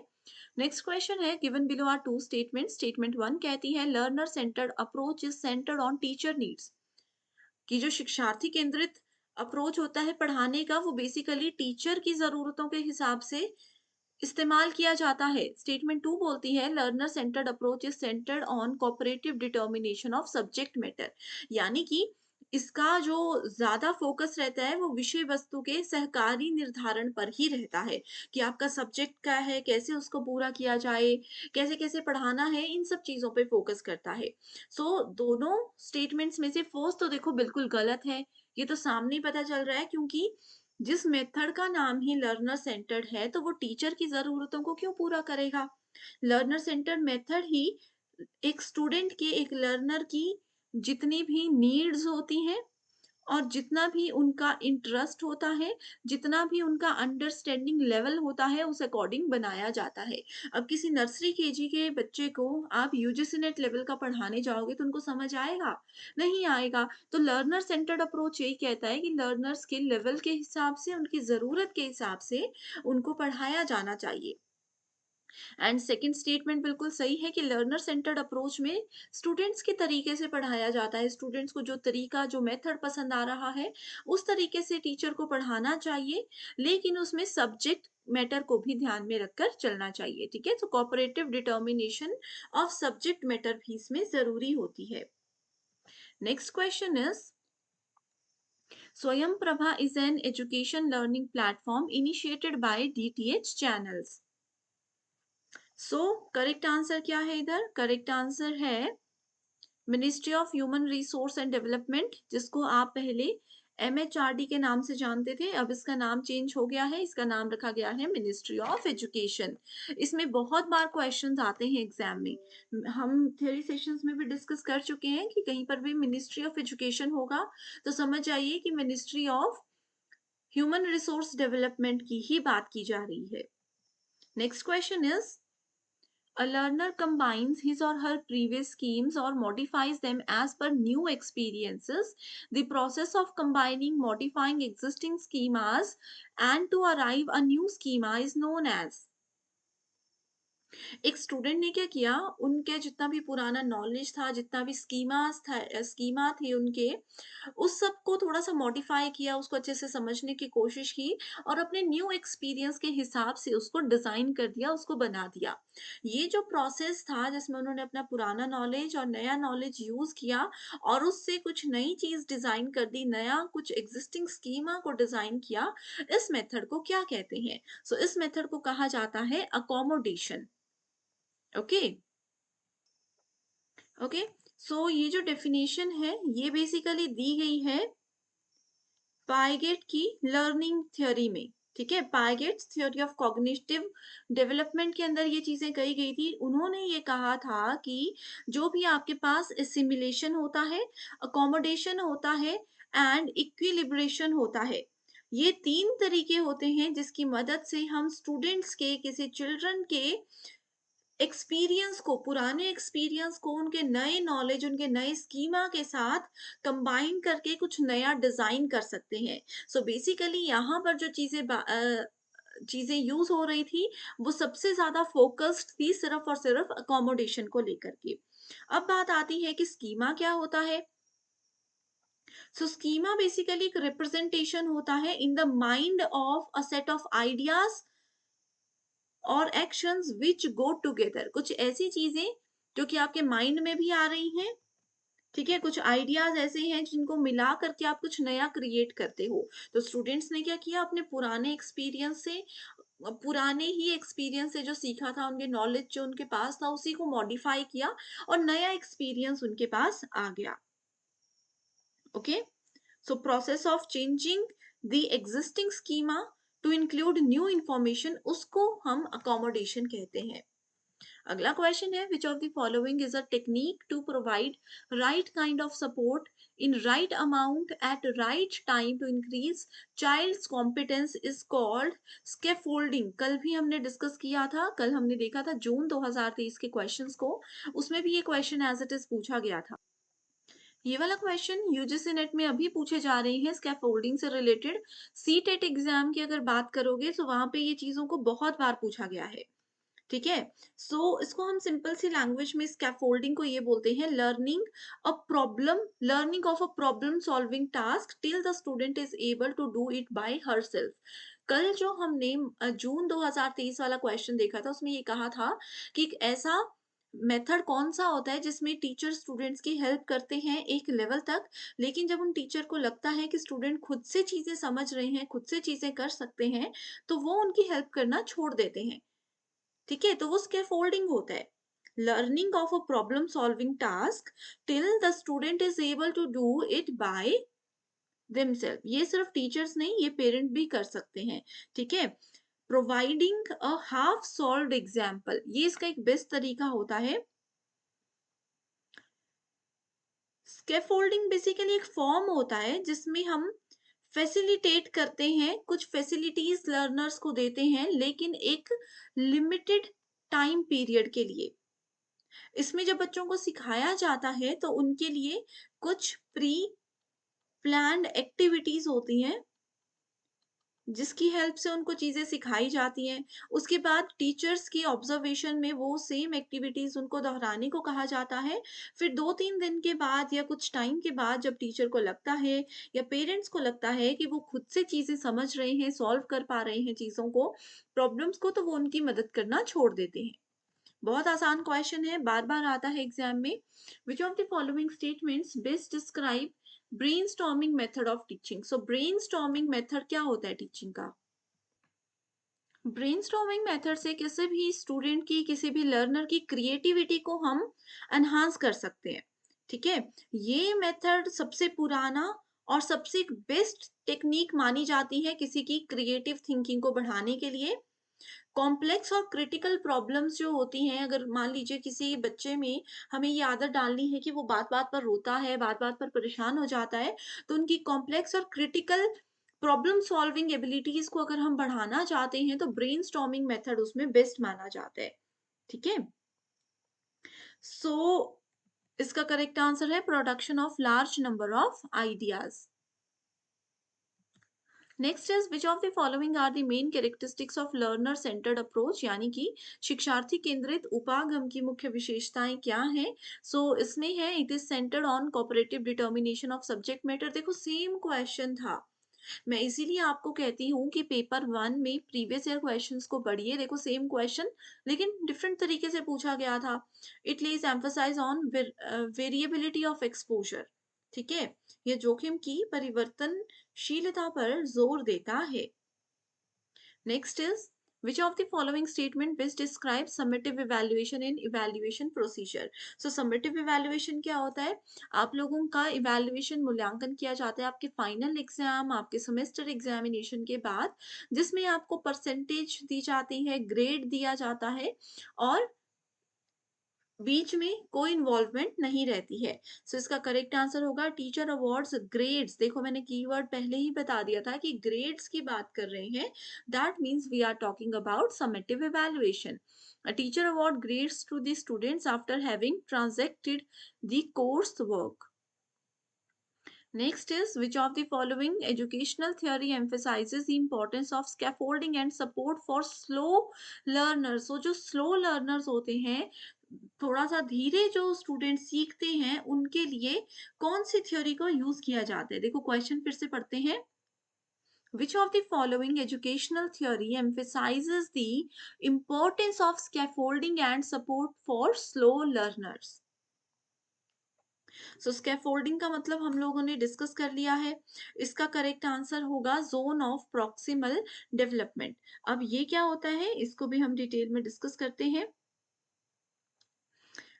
ये थ्योरी जो है एक एजुकेशनल थियोरिस्ट के द्वारा बनाई गई थी। And zone of proximal development, इसको कई बार एग्जाम में पी ZPD के नाम से भी जाना जा सकता है, डायरेक्टली लिखा हो सकता है। ZPD कॉन्सेप्ट के हिसाब से learning occurs more effectively when learners are guided and supported in their learning process, specially in the area where they may struggle.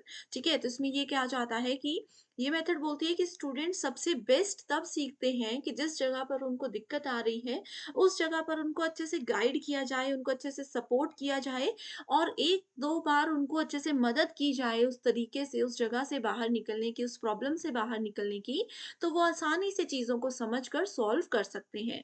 तो ये है zone of proximal development. And thank you so much everyone for watching the session and I wish you all the very best.